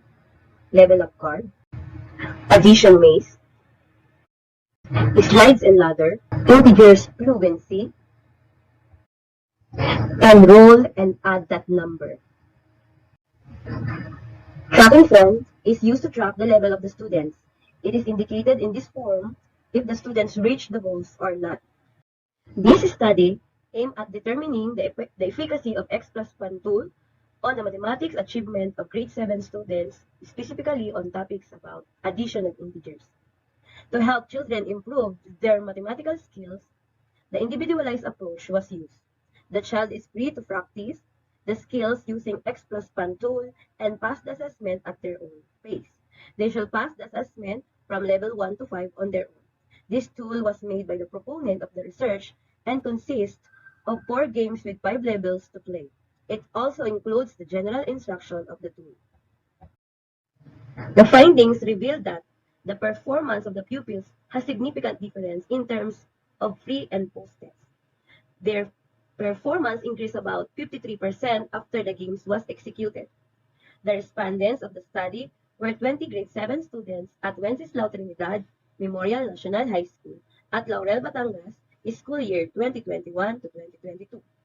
This study will give teachers new insight to the performance of students. Improvement of students' mathematics performance will open opportunities to pursue related courses in higher institutions of learning. Here are my research questions.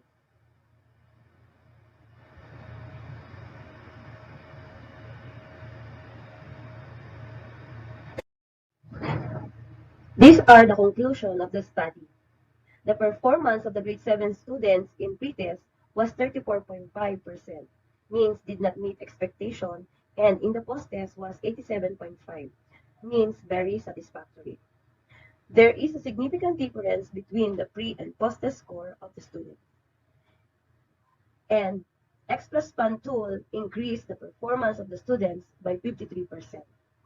Generally, the students like the X plus Pan tool.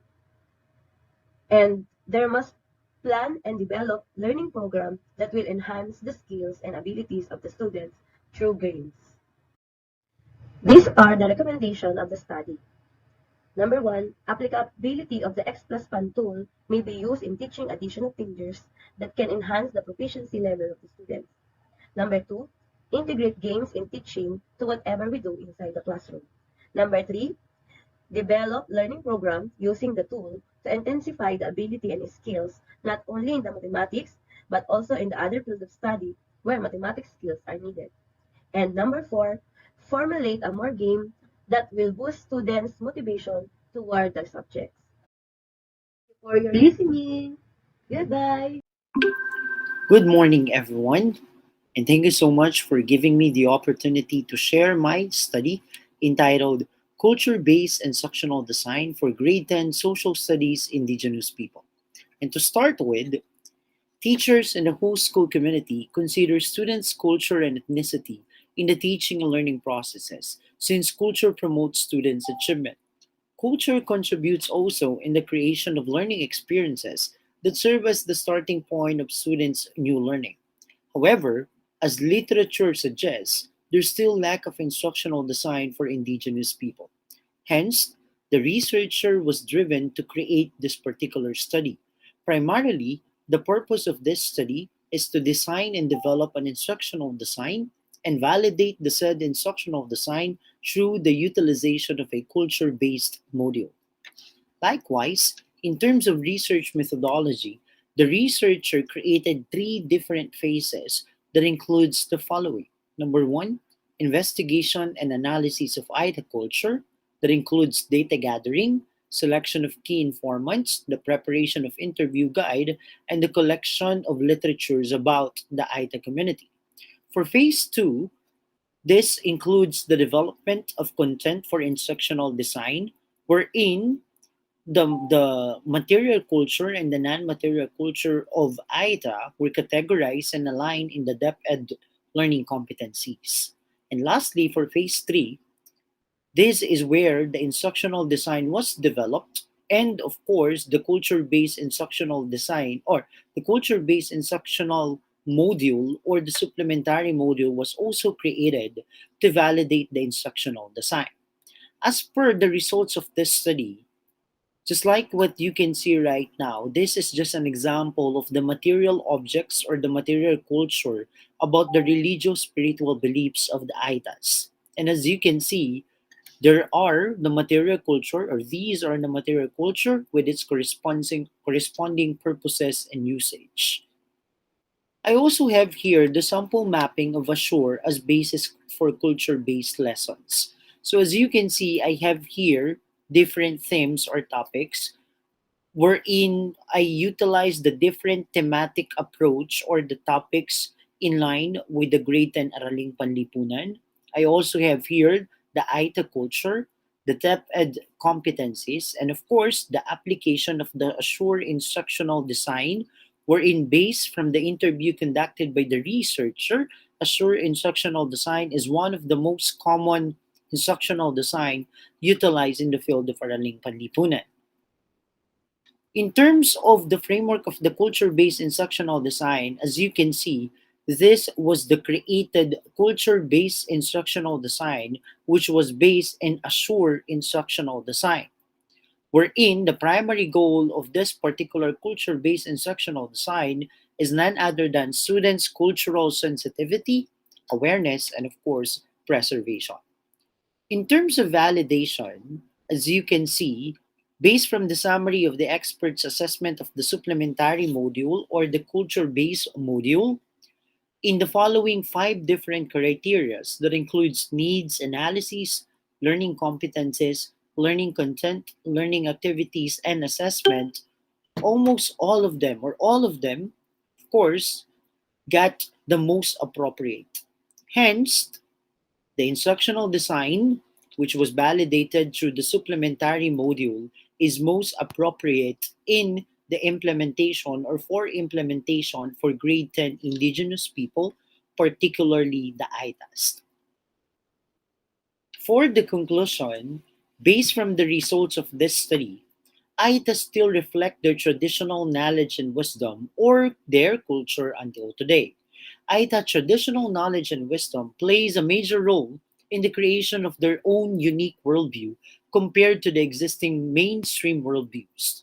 More so, Aitas continue to transmit their traditional knowledge and wisdom to their younger generations. Hence, the transmission of Aita traditional knowledge and wisdom should be done not only within the community, but also outside it, particularly the school.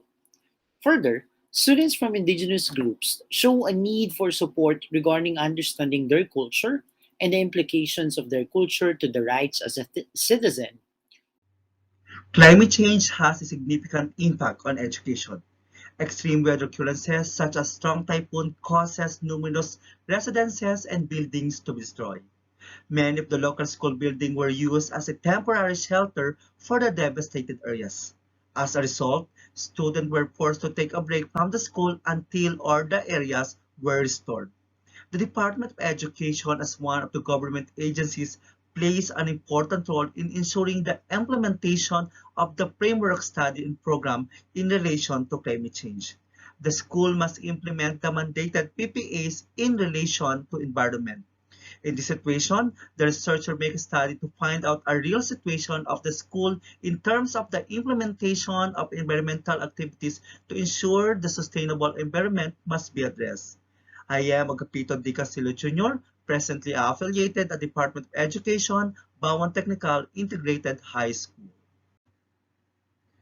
This study aimed to assess the implementation of different environmental activities among public senior high school in Bawang District as a basis for school-based program to promote sustainable environment.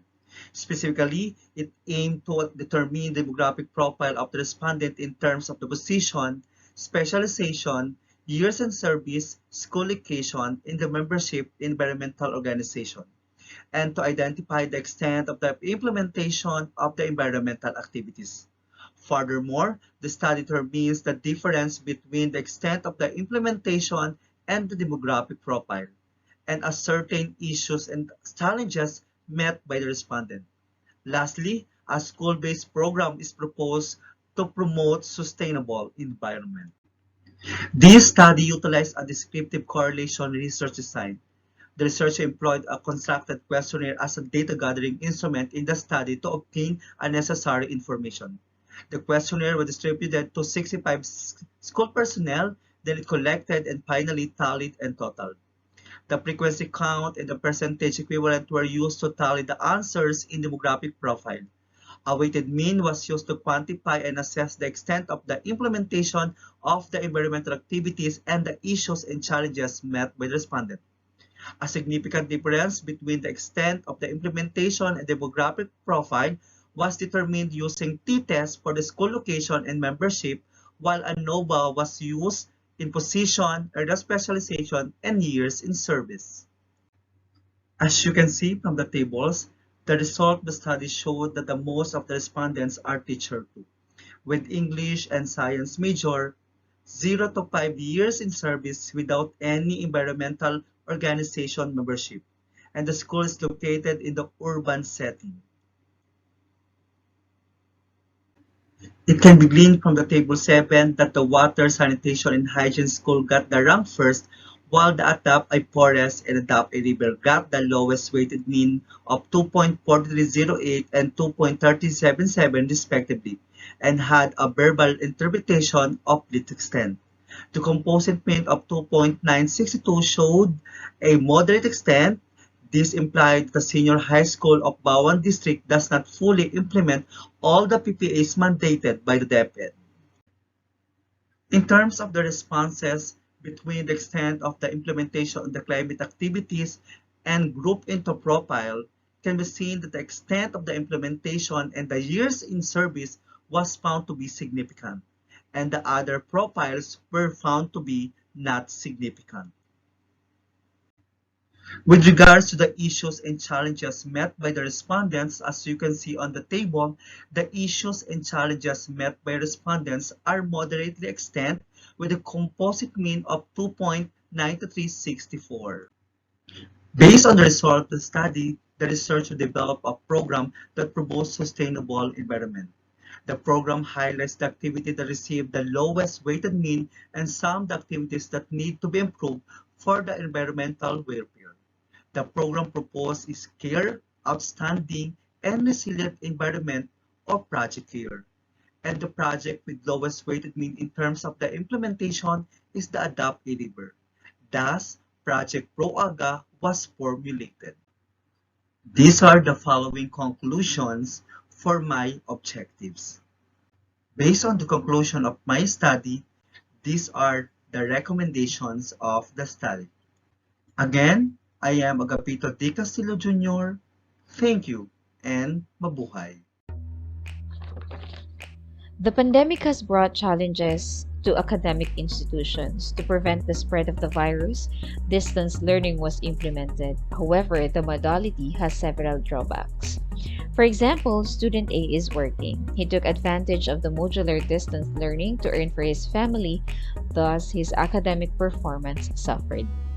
Students B and C are sisters. They express difficulty in accomplishing tasks and they lack motivation.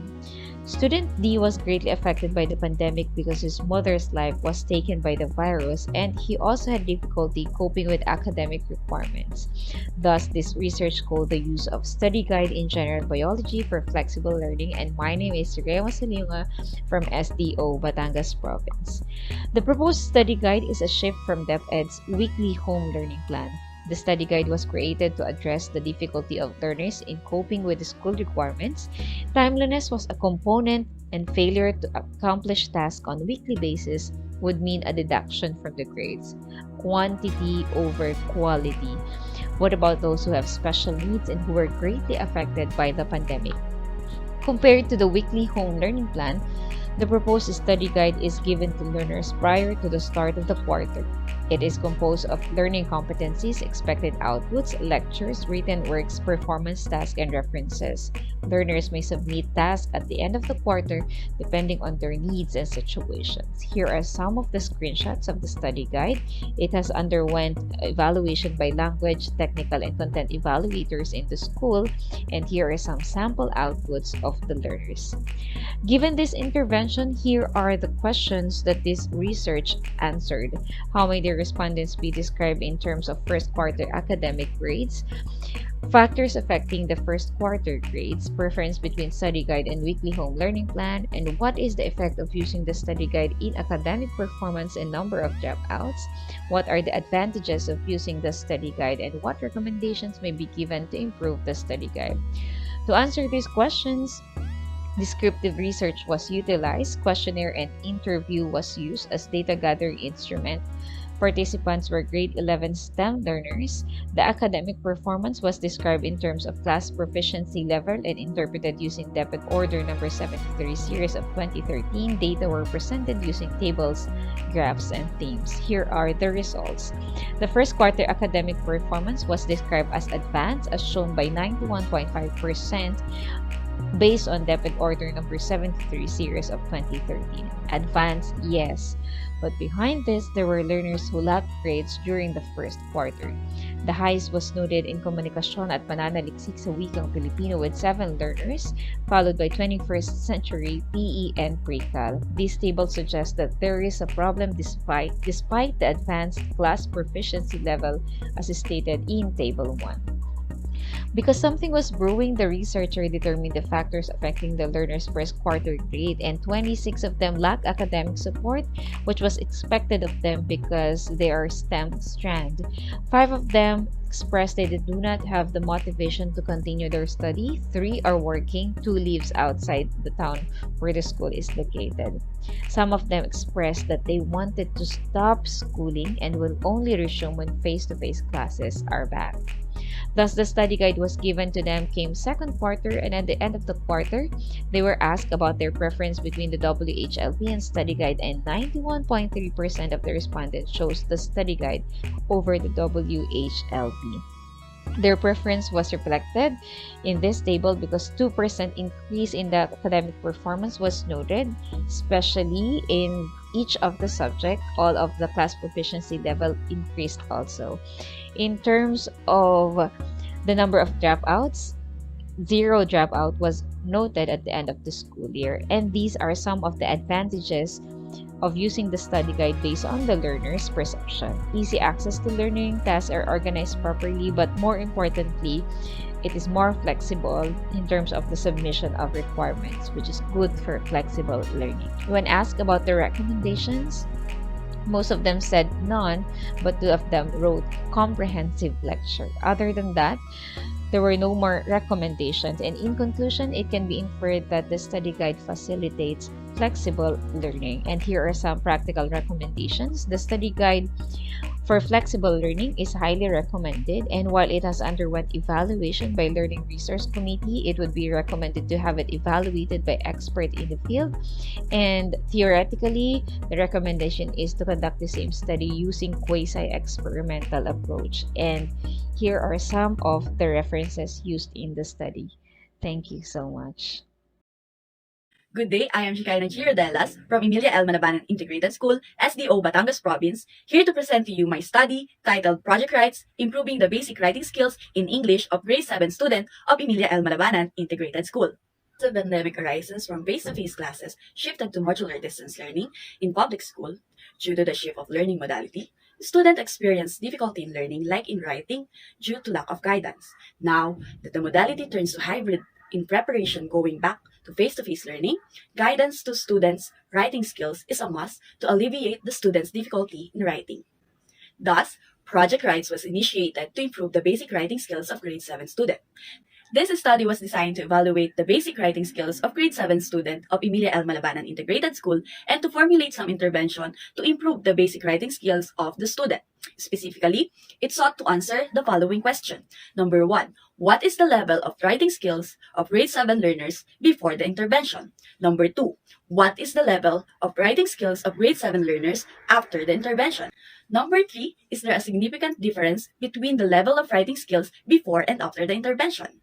To accomplish this study, action research was initiated focusing on the grade 7 student of LMIS.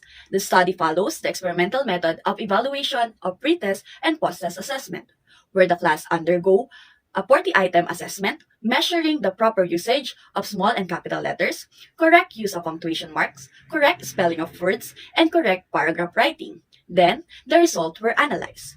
The intervention project writes was conducted to the class, and after that, a post-test was conducted using the assessment tools during the pre-test. Necessary action was taken to determine the effectiveness of the laid-out task cure after a few weeks of employing the established tactics and/or teaching resources. Descriptive statistic was used to describe the pre-test and post-test scores of the student, and the paired t-test was used to compare pre-test and post-test result to identify if the results were different from each other. As the result, Table 1 shows that the students' overall basic writing skills were good before the implementation of the intervention with 6.09 mean with standard deviation of 0.86. Among the basic writing skill, proper usage of small and capital letters shows the highest mean score of 6.39 with standard deviation of 1.33, while correct spelling of words shows the least mean score of 5.90 with standard deviation of 0.70. This implies that the student is slightly knowledgeable in answering tests involving the use of small and capital letters compared to the other basic writing skills. This result were most likely because students to learn these skills first than the other skills. Then, this table number 2 shows the result of the student's basic writing skills after the intervention project writes was introduced. The table indicates a slight increase of the student mean score in all aspects of basic writing skills. Correct use of punctuation marks has the highest mean score of 7.29 and standard deviation of 0.74, while the correct paragraph writing was the least with the mean score of 6.68 and standard deviation of 0.79. This can attribute that the intervention may actually contribute to the student's understanding of basic writing skills and actually lean slightly to the learning or easier understanding of the punctuation marks and overall basic writing skills. And the overall basic writing skills with a mean score of 6.89 with standard deviation of 0.60, which has a slight increase compared to the pretest score. The comparison of pretest and post-test scores was shown in table number 3, indicates that for all pairs of pretest and post-test of basic writing skills are significantly different statistically, leaning to the post-test score as indicated by the mean difference. The result shows that the comparison of overall basic writing skills has a t-value of 9.70 with a p-value of 0.000 and mean difference of negative 0.80. This means that the intervention yields a result to increase student understanding of basic writing skill and can be said that the intervention gives substantial contribution in learning the all aspect of basic writing skills. In conclusion, the study shows that the students yield good result in all aspect and overall score of basic writing skills, indicating that the student have basic understanding on writing but has room for improvement. Upon the application of intervention project writes, the students gain a slight increase in their score given that the students already had a good performance in writing. Moreover, the results showed that the pretest and post-test result to have a significant difference statistically, which further solidify the contribution of intervention in learning writing skills. Good day, everyone. Today, we are going to present our research entitled EPART, Every Parent a Reading Teacher program. Its effect on the reading skills of grade 2 struggling pupils. I am Chudora F. Cultura, and with me are my co-authors, Dr. Jennifer M. Ariola and Mrs. Emerenciana A. Balani.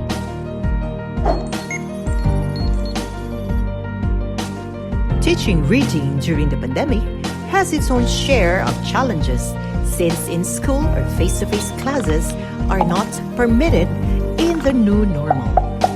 As the pandemic tries to worsen the teaching-learning scenario, the pressures of providing quality education to learners have made the tough situation even much tougher, not only for teachers but also for parents of learners who assume the biggest responsibility of facilitating their children's learning at home. And to be specific, one of the most common concerns of parents who have children in the early grades is, Ay Marites, paano ka matututo ng ating mga anak? Hindi naman ako marunong magpabasa Anong gagawin diyan? Anong gagawin? Paano gagawin? Hindi naman ako teacher.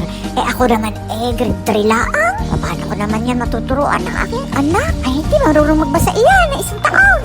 As a response to the concerns of parents who feel incapable of teaching their children at home in the area of reading, and in consideration of the mandate of TEPED that challenges teachers to make every learner a proficient reader, Laurel Central School has initiated to continue implementing the school's Project Central Literacy through another program named EPART, or Every Parent a Reading Teacher, which empowers parents by equipping them with skills and knowledge they need to become effective reading teachers at home during the pandemic.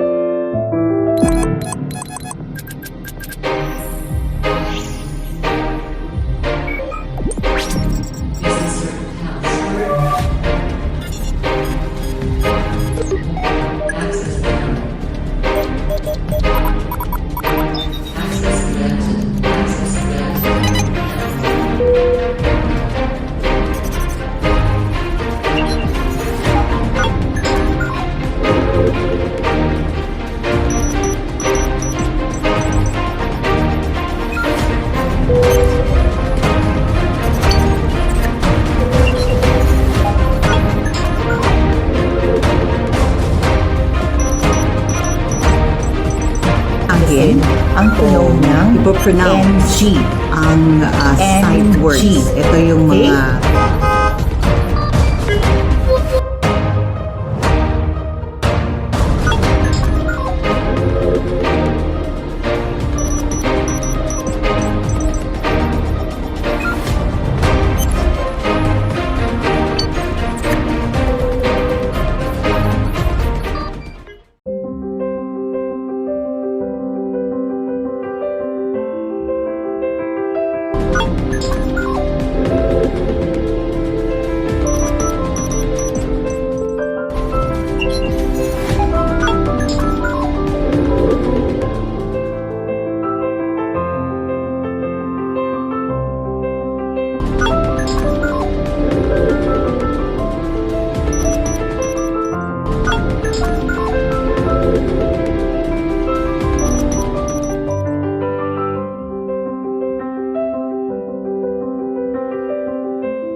The role of teachers as coach and mentor in this program became the driving force of EPART.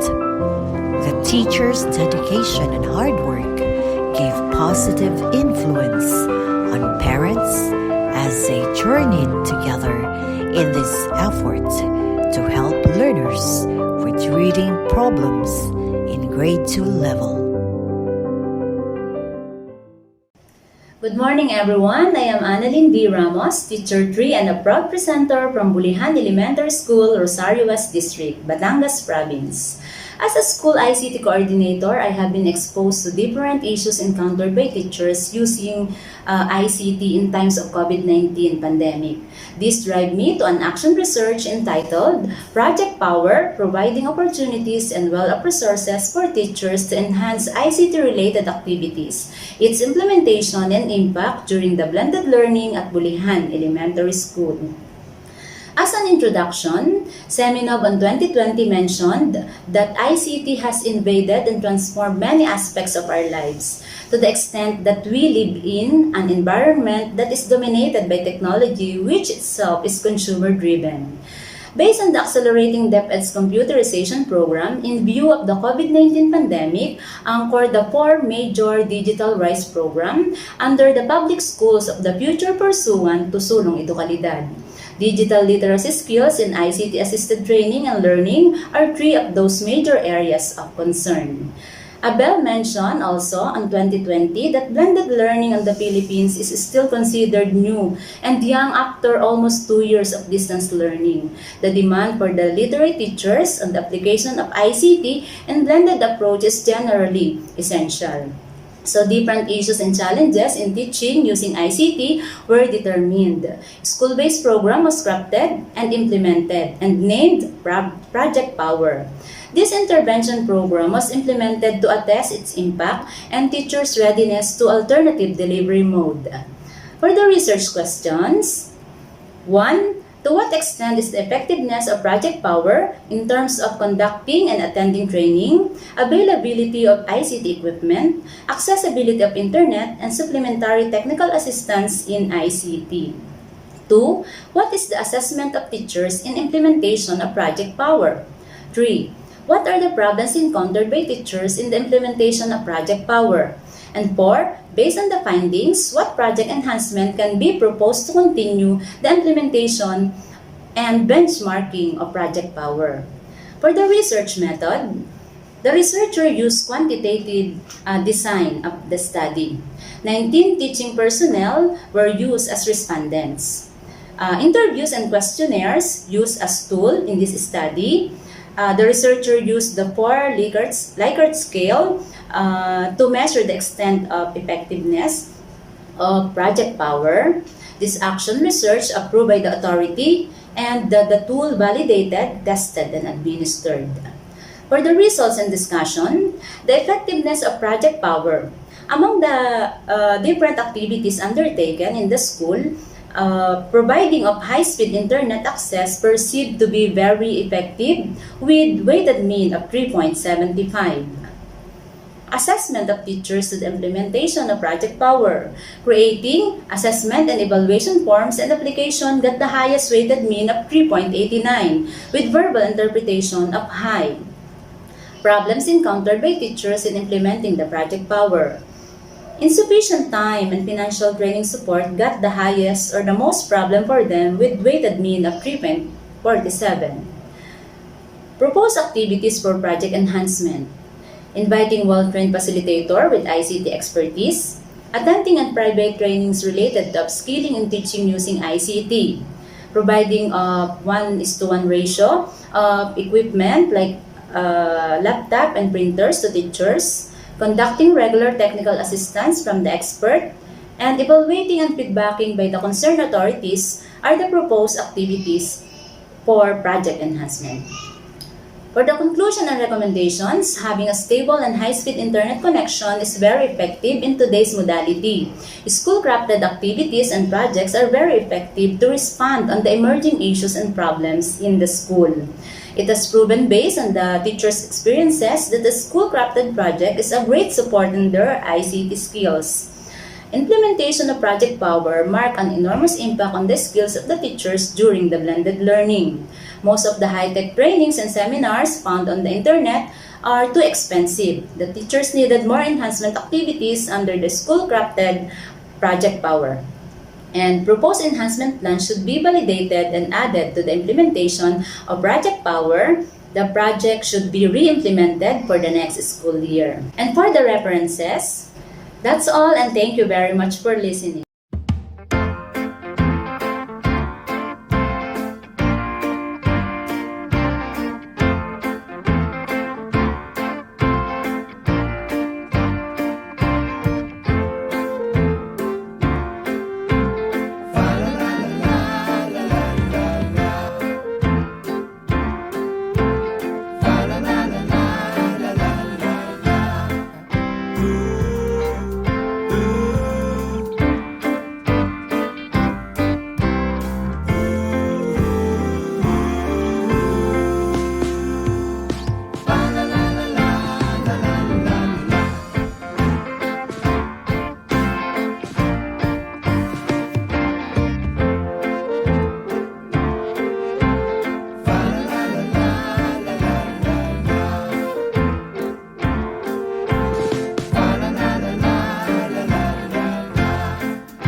day, everyone.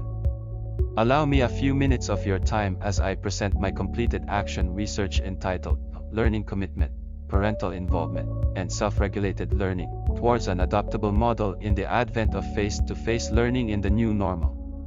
This is Dr. Freddy John Columno from Binan Integrated National High School. Learning commitment is the student's love for learning and the will to continue learning throughout life. Parental involvement is the provision of all support by parents made available and accessible for their children's learning. Self-regulated learning is the ability of learners to effectively engage in their own learning. Distance learning during the pandemic has prompted students to commit more to learning despite the situation, self-regulate their learning, and more parents' involvement.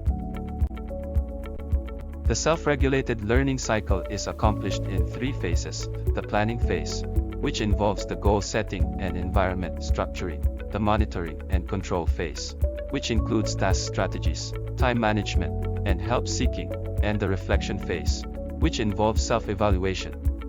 The study attempted to establish the influence of learning commitment and parental involvement on the self-regulated learning cycle of the students. With this research framework, the following are the research questions crafted.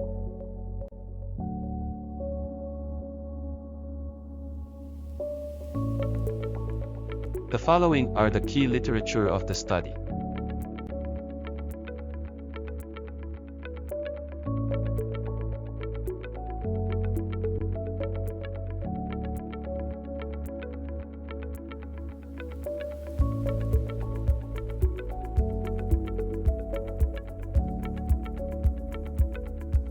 For the research methodology, the study was conducted at Binan Integrated National High School. The population was composed of 2,861 senior high school students.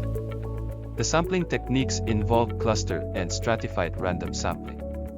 The sample was composed of 547 student respondents, although only 245 students were willing to participate in the study. The research instrument was adopted from published studies.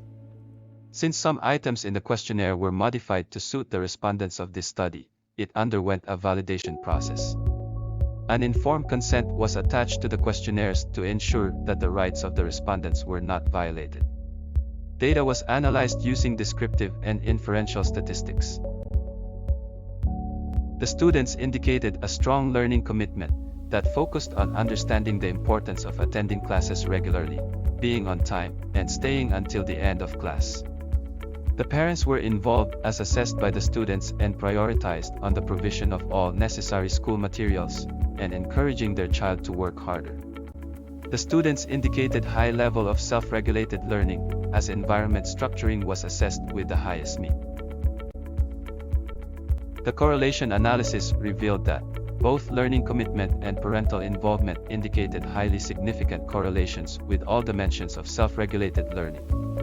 The regression analysis from the MANOVA established models indicating that both learning commitment and parental involvement are highly significant individual predictors of all dimensions of self-regulated learning. Further regression analysis was conducted to determine if there was interaction effect between learning commitment and parental involvement. The MANOVA revealed that when both predictors are included together in one model, goal setting was significantly predicted by the main predictors, as well as a significant interaction effect between the main predictors. Time management and self-evaluation was also significantly predicted, however, by learning commitment only. Parental involvement became a non-predictor for other dimensions of self-regulated learning when combined with learning commitment. The overall model provides an adaptable framework for the future of how students may be able to optimize self-regulated learning. Learning commitment and parental involvement significantly influence self-regulated learning as individual predictors. When both predictors are combined, learning commitment, parental involvement, and an interaction effect significantly influence goal setting. Time management and self-evaluation were the other 2 dimensions influenced by learning commitment alone. Learners who are more adept at managing their learning can enhance their performance. Self-regulated learning is a skill set that may be taught and can be able to guide students through the learning process. Students who can self-regulate are more proactive and less reactive in their learning. The following conclusions were drawn from the findings of the study.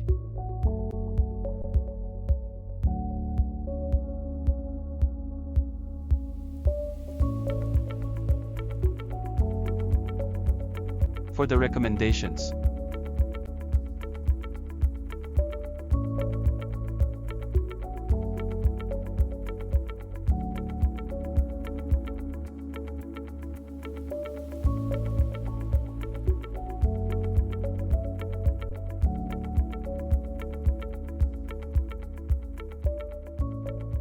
Good day, everyone. I am Tony Ordonez, Master Teacher 1 at Southville 5A Integrated National High School.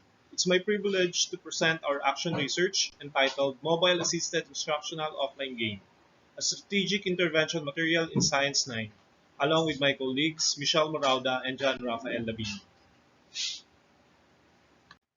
For the research overview, we chunk it into chapters. The introduction will focus on the challenges and impact brought by the pandemic, research objectives, and framework. Also, we will discuss the development and utilization of mobile learning instructional material. Secondly, we will proceed on how the data was gathered and validated, followed by the analysis, result, and discussion of the action research questions. Lastly, we will talk about the learning continuity of the action research. The COVID-19 pandemic paved the way to the advancement of education and has underscored the vital role of customization, technology, and mobile devices in the learning continuity in the country. This is due to the challenges that worsen the current state of educational setting, such as increase in dropout rate, unstable mental health wellness, and decrease in school achievement. As a response, modes of learning such as distance learning, lesson on social platforms, and TV broadcasting was introduced. However, a sudden shift to online instruction raised concern to students because a large segment of the population have unstable internet access. In the learning continuity plan of our school, 360 out of 700 students have gadgets. Only 12% of grade 9 students have access to reliable and stable internet connection and were enrolled in online distance learning. After the first quarter of the implementation of pandemic instruction, 317 students out of 700 are fairly satisfactory in terms of learning progress. As we track the students that were categorized as fairly satisfactory, we found out that they are having difficulty in answering the learner's module. And as reported by their guardians, most of them spent much time on mobile gaming. As too much exposure of students to mobile gaming, it led us to the idea of creating a mobile game-based learning that will provide an engaging environment where they can learn and test their knowledge while playing the game. The input of the study include most essential learning competency for grade 9 and user game preference. For the MAC input, the least learned topic, factors that affect climate in the module were identified. The strategies and methods used by science teachers were also considered in order to have knowledge about the practices of the teachers in teaching the subject. Considering these inputs, an offline instructional mobile game was designed and developed using hyperlink in PowerPoint presentation. This study intends to allow the students to develop their critical thinking skills as they learn independently and improve the educational experience of students in learning science. It also aimed to find out the effect of the mobile-assisted instructional offline game on the academic performance and perception of the students. The action research questions are the following. What was the pre-test and post-test performance of the students about factors affecting the climate of an area? What was the perception of the students on the utilization of the mobile-assisted instructional offline game in terms of the following: motivation, cognition, and independence? The mobile assisted instructional offline game for the topic Factors Affecting the Climate of an Area underwent a validation process. Master teachers and the education program supervisor checked the content of the material. Pre-tests and post-tests on factors affecting the climate of an area were administered to the participants before and after the utilization of the material. The survey questionnaire was used to identify the participants' perception of the use of the mobile-assisted instructional offline game. 30 grade 9 students were selected through purposive sampling. This sampling procedure ensured that only students with fairly satisfactory rating obtained from the first and second quarter were part of the study, and only students with mobile phones appropriate for the proposed material were selected for this study. In getting the extent of students' performance, the mean of the pre-test and post-test was computed.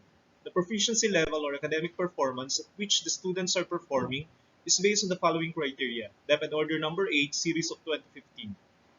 In determining the students' perception, data from the survey questionnaire was interpreted qualitatively. The percentage of responses for each verbal description was the basis of the extent of students' perception of the use of the instructional material. The interpretation shown was the basis for describing the extent of perception of students. The table above shows the pre-test and post-test results. As can be seen, a mean difference of 4.39 was established between the pre-test and post-test. In general, the evident improvement was 22%. This is supported by the study of Lu and Yang 2018, which found that the integration of mobile devices and tablets, when used appropriately, may assist students in improving academic. A pleasant day, everyone.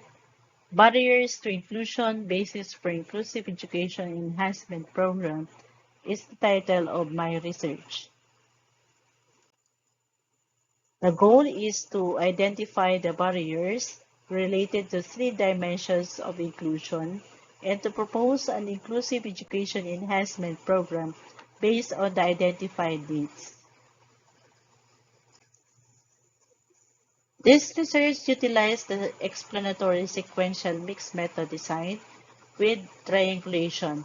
This was participated by a total of 36 participants coming from the 2 elementary school and 2 secondary schools that operated special education center and offer inclusive education program in Cabuyao City.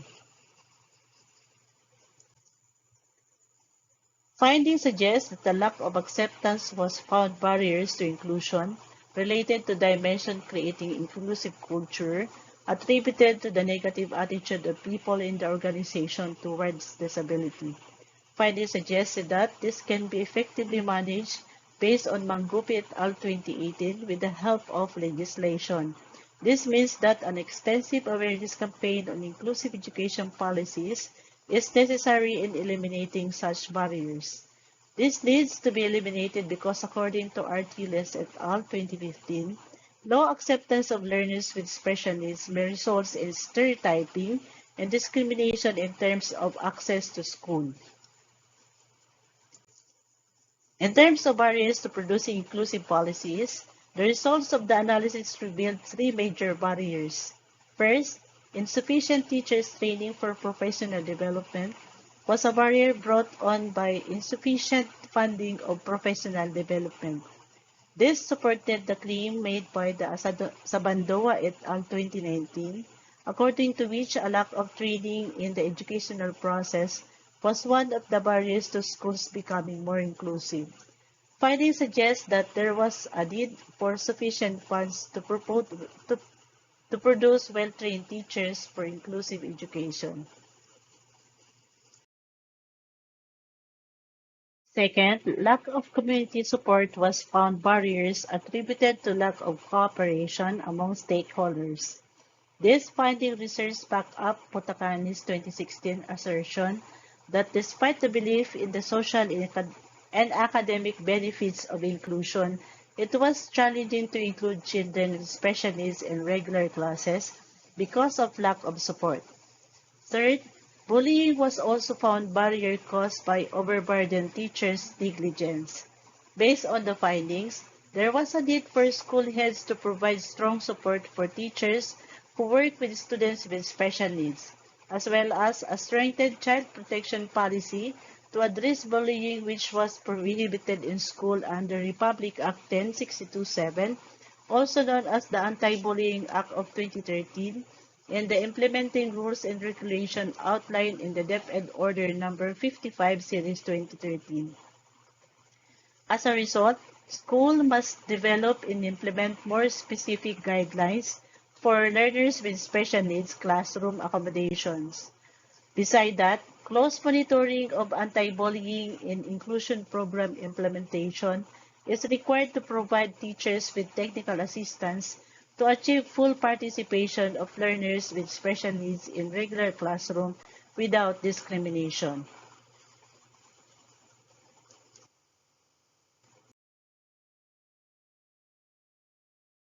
A lack of differentiated curriculum was found major barrier to current inclusion programs related to dimension evolving inclusive practices. influenced by the factor lack of personnel with knowledge in implementing inclusion programs. Based on the United Nations International Bureau of Education 2013, the findings suggest that there is a need for curriculum differentiation by matching content assessment methods, learning styles, and characteristics to the needs of learners. Therefore, as evidence, the study's assumption there are needs that can be identified based on the current inclusion program barriers is significant.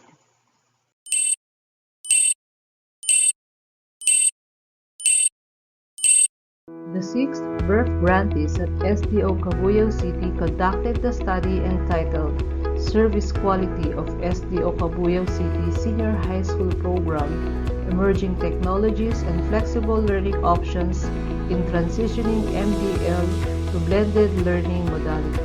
Most learners in senior high school are working students, thus distance learning favors their situation. To help them cope up in the emerging technologies, SDO provided 1:1 ratio of personal computer tablets to senior high school learners. Service quality being defined as a measure of customer satisfaction on how educational services are being delivered in schools are measured in this study. In this study, there are 3 research questions of which the service quality of SDO Cabuyao in implementing the senior high school program in terms of curricular approaches, flexible learning options, and emerging technologies are measured using a validated modified SERP-QUAL instrument and survey questionnaires. The mean and mean gain are determined, and the significant difference between the 2 learning modalities for blended learning and modular distance learning are measured using one-way analysis of variance. It is then used as an input to develop an intervention action plan which can be incorporated among schools in the senior high school program. Using random sampling from all learners at different tracks and strands, a 7-point Larkin scale was used to determine the service quality of senior high school. The results showed that service quality in terms of curricular approaches, emerging technologies, and flexible learning options for MDL is slightly agreeable, while for blended learning it is moderately agreeable. In terms of service quality dimensions, the results showed that both MDL and blended learning modality are found to be rated as moderately agreeable.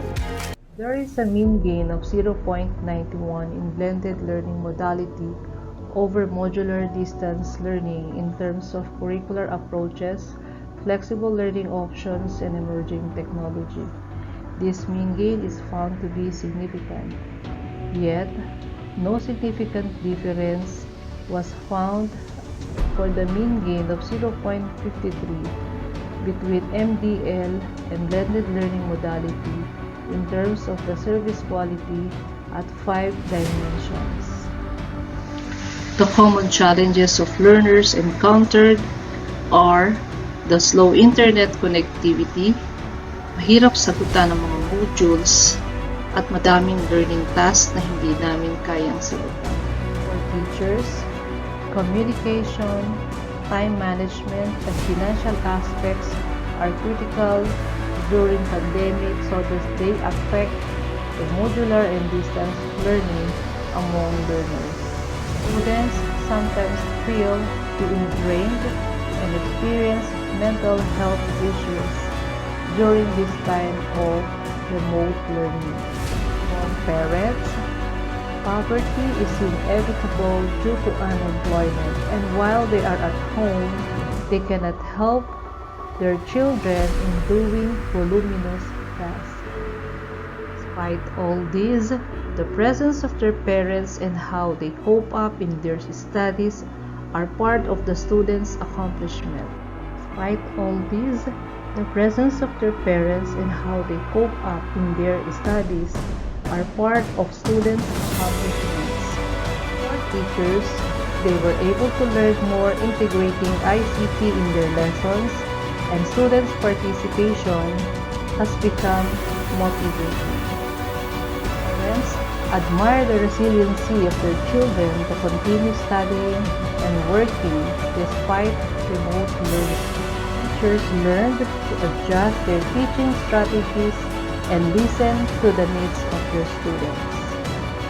Also, learners were able to adapt in the new school settings. Parents accepted the challenges and helped learners cope up too.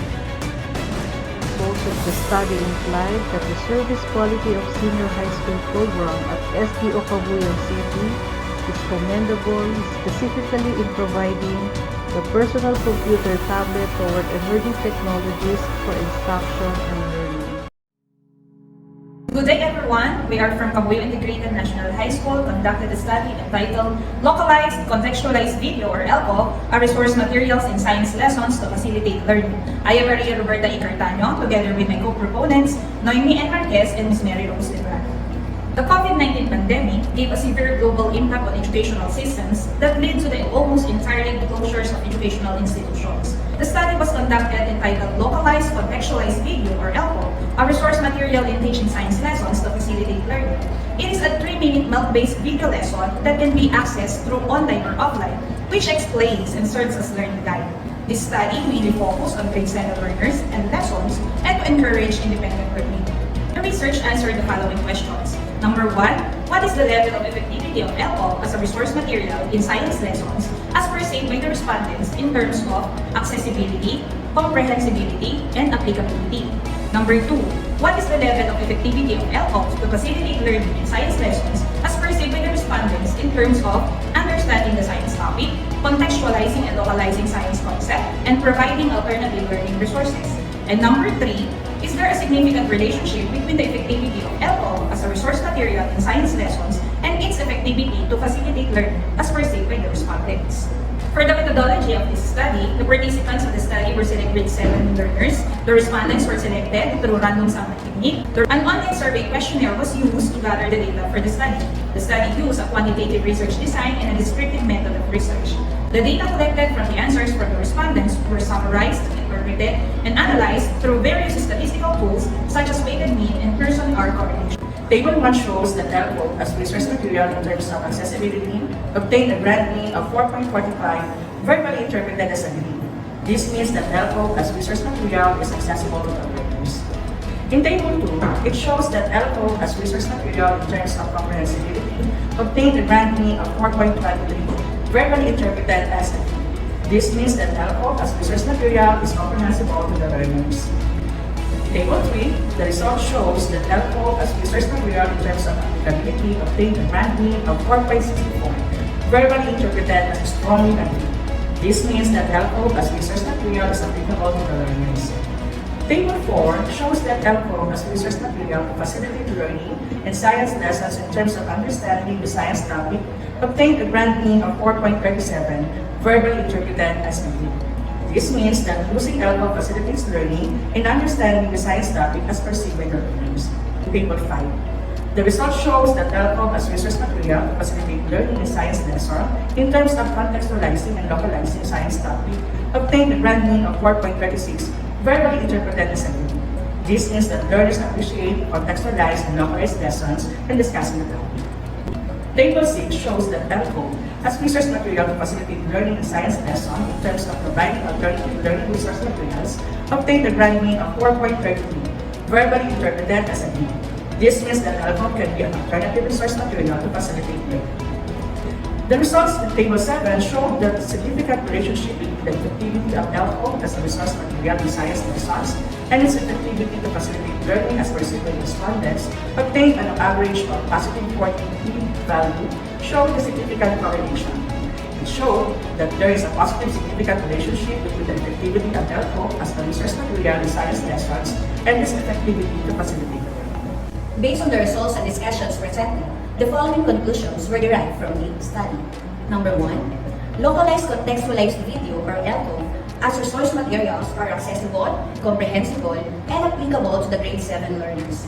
Number 2, localized contextualized video or LCO as resource materials facilitate learning in terms of understanding the topic, contextualizing and localizing science concepts, and providing alternative learning resources. And number 3, localized contextualized video or LCOV is effective as a resource material in the science lessons and it facilitates learning. From the data and conclusions obtained, the following are recommended. Number 1, create learning materials that are accessible, comprehensible, and applicable to learners that may be used as the need arises. Number 2, adapt and provide learning materials that may be applicable in whatever learning situation we may be in.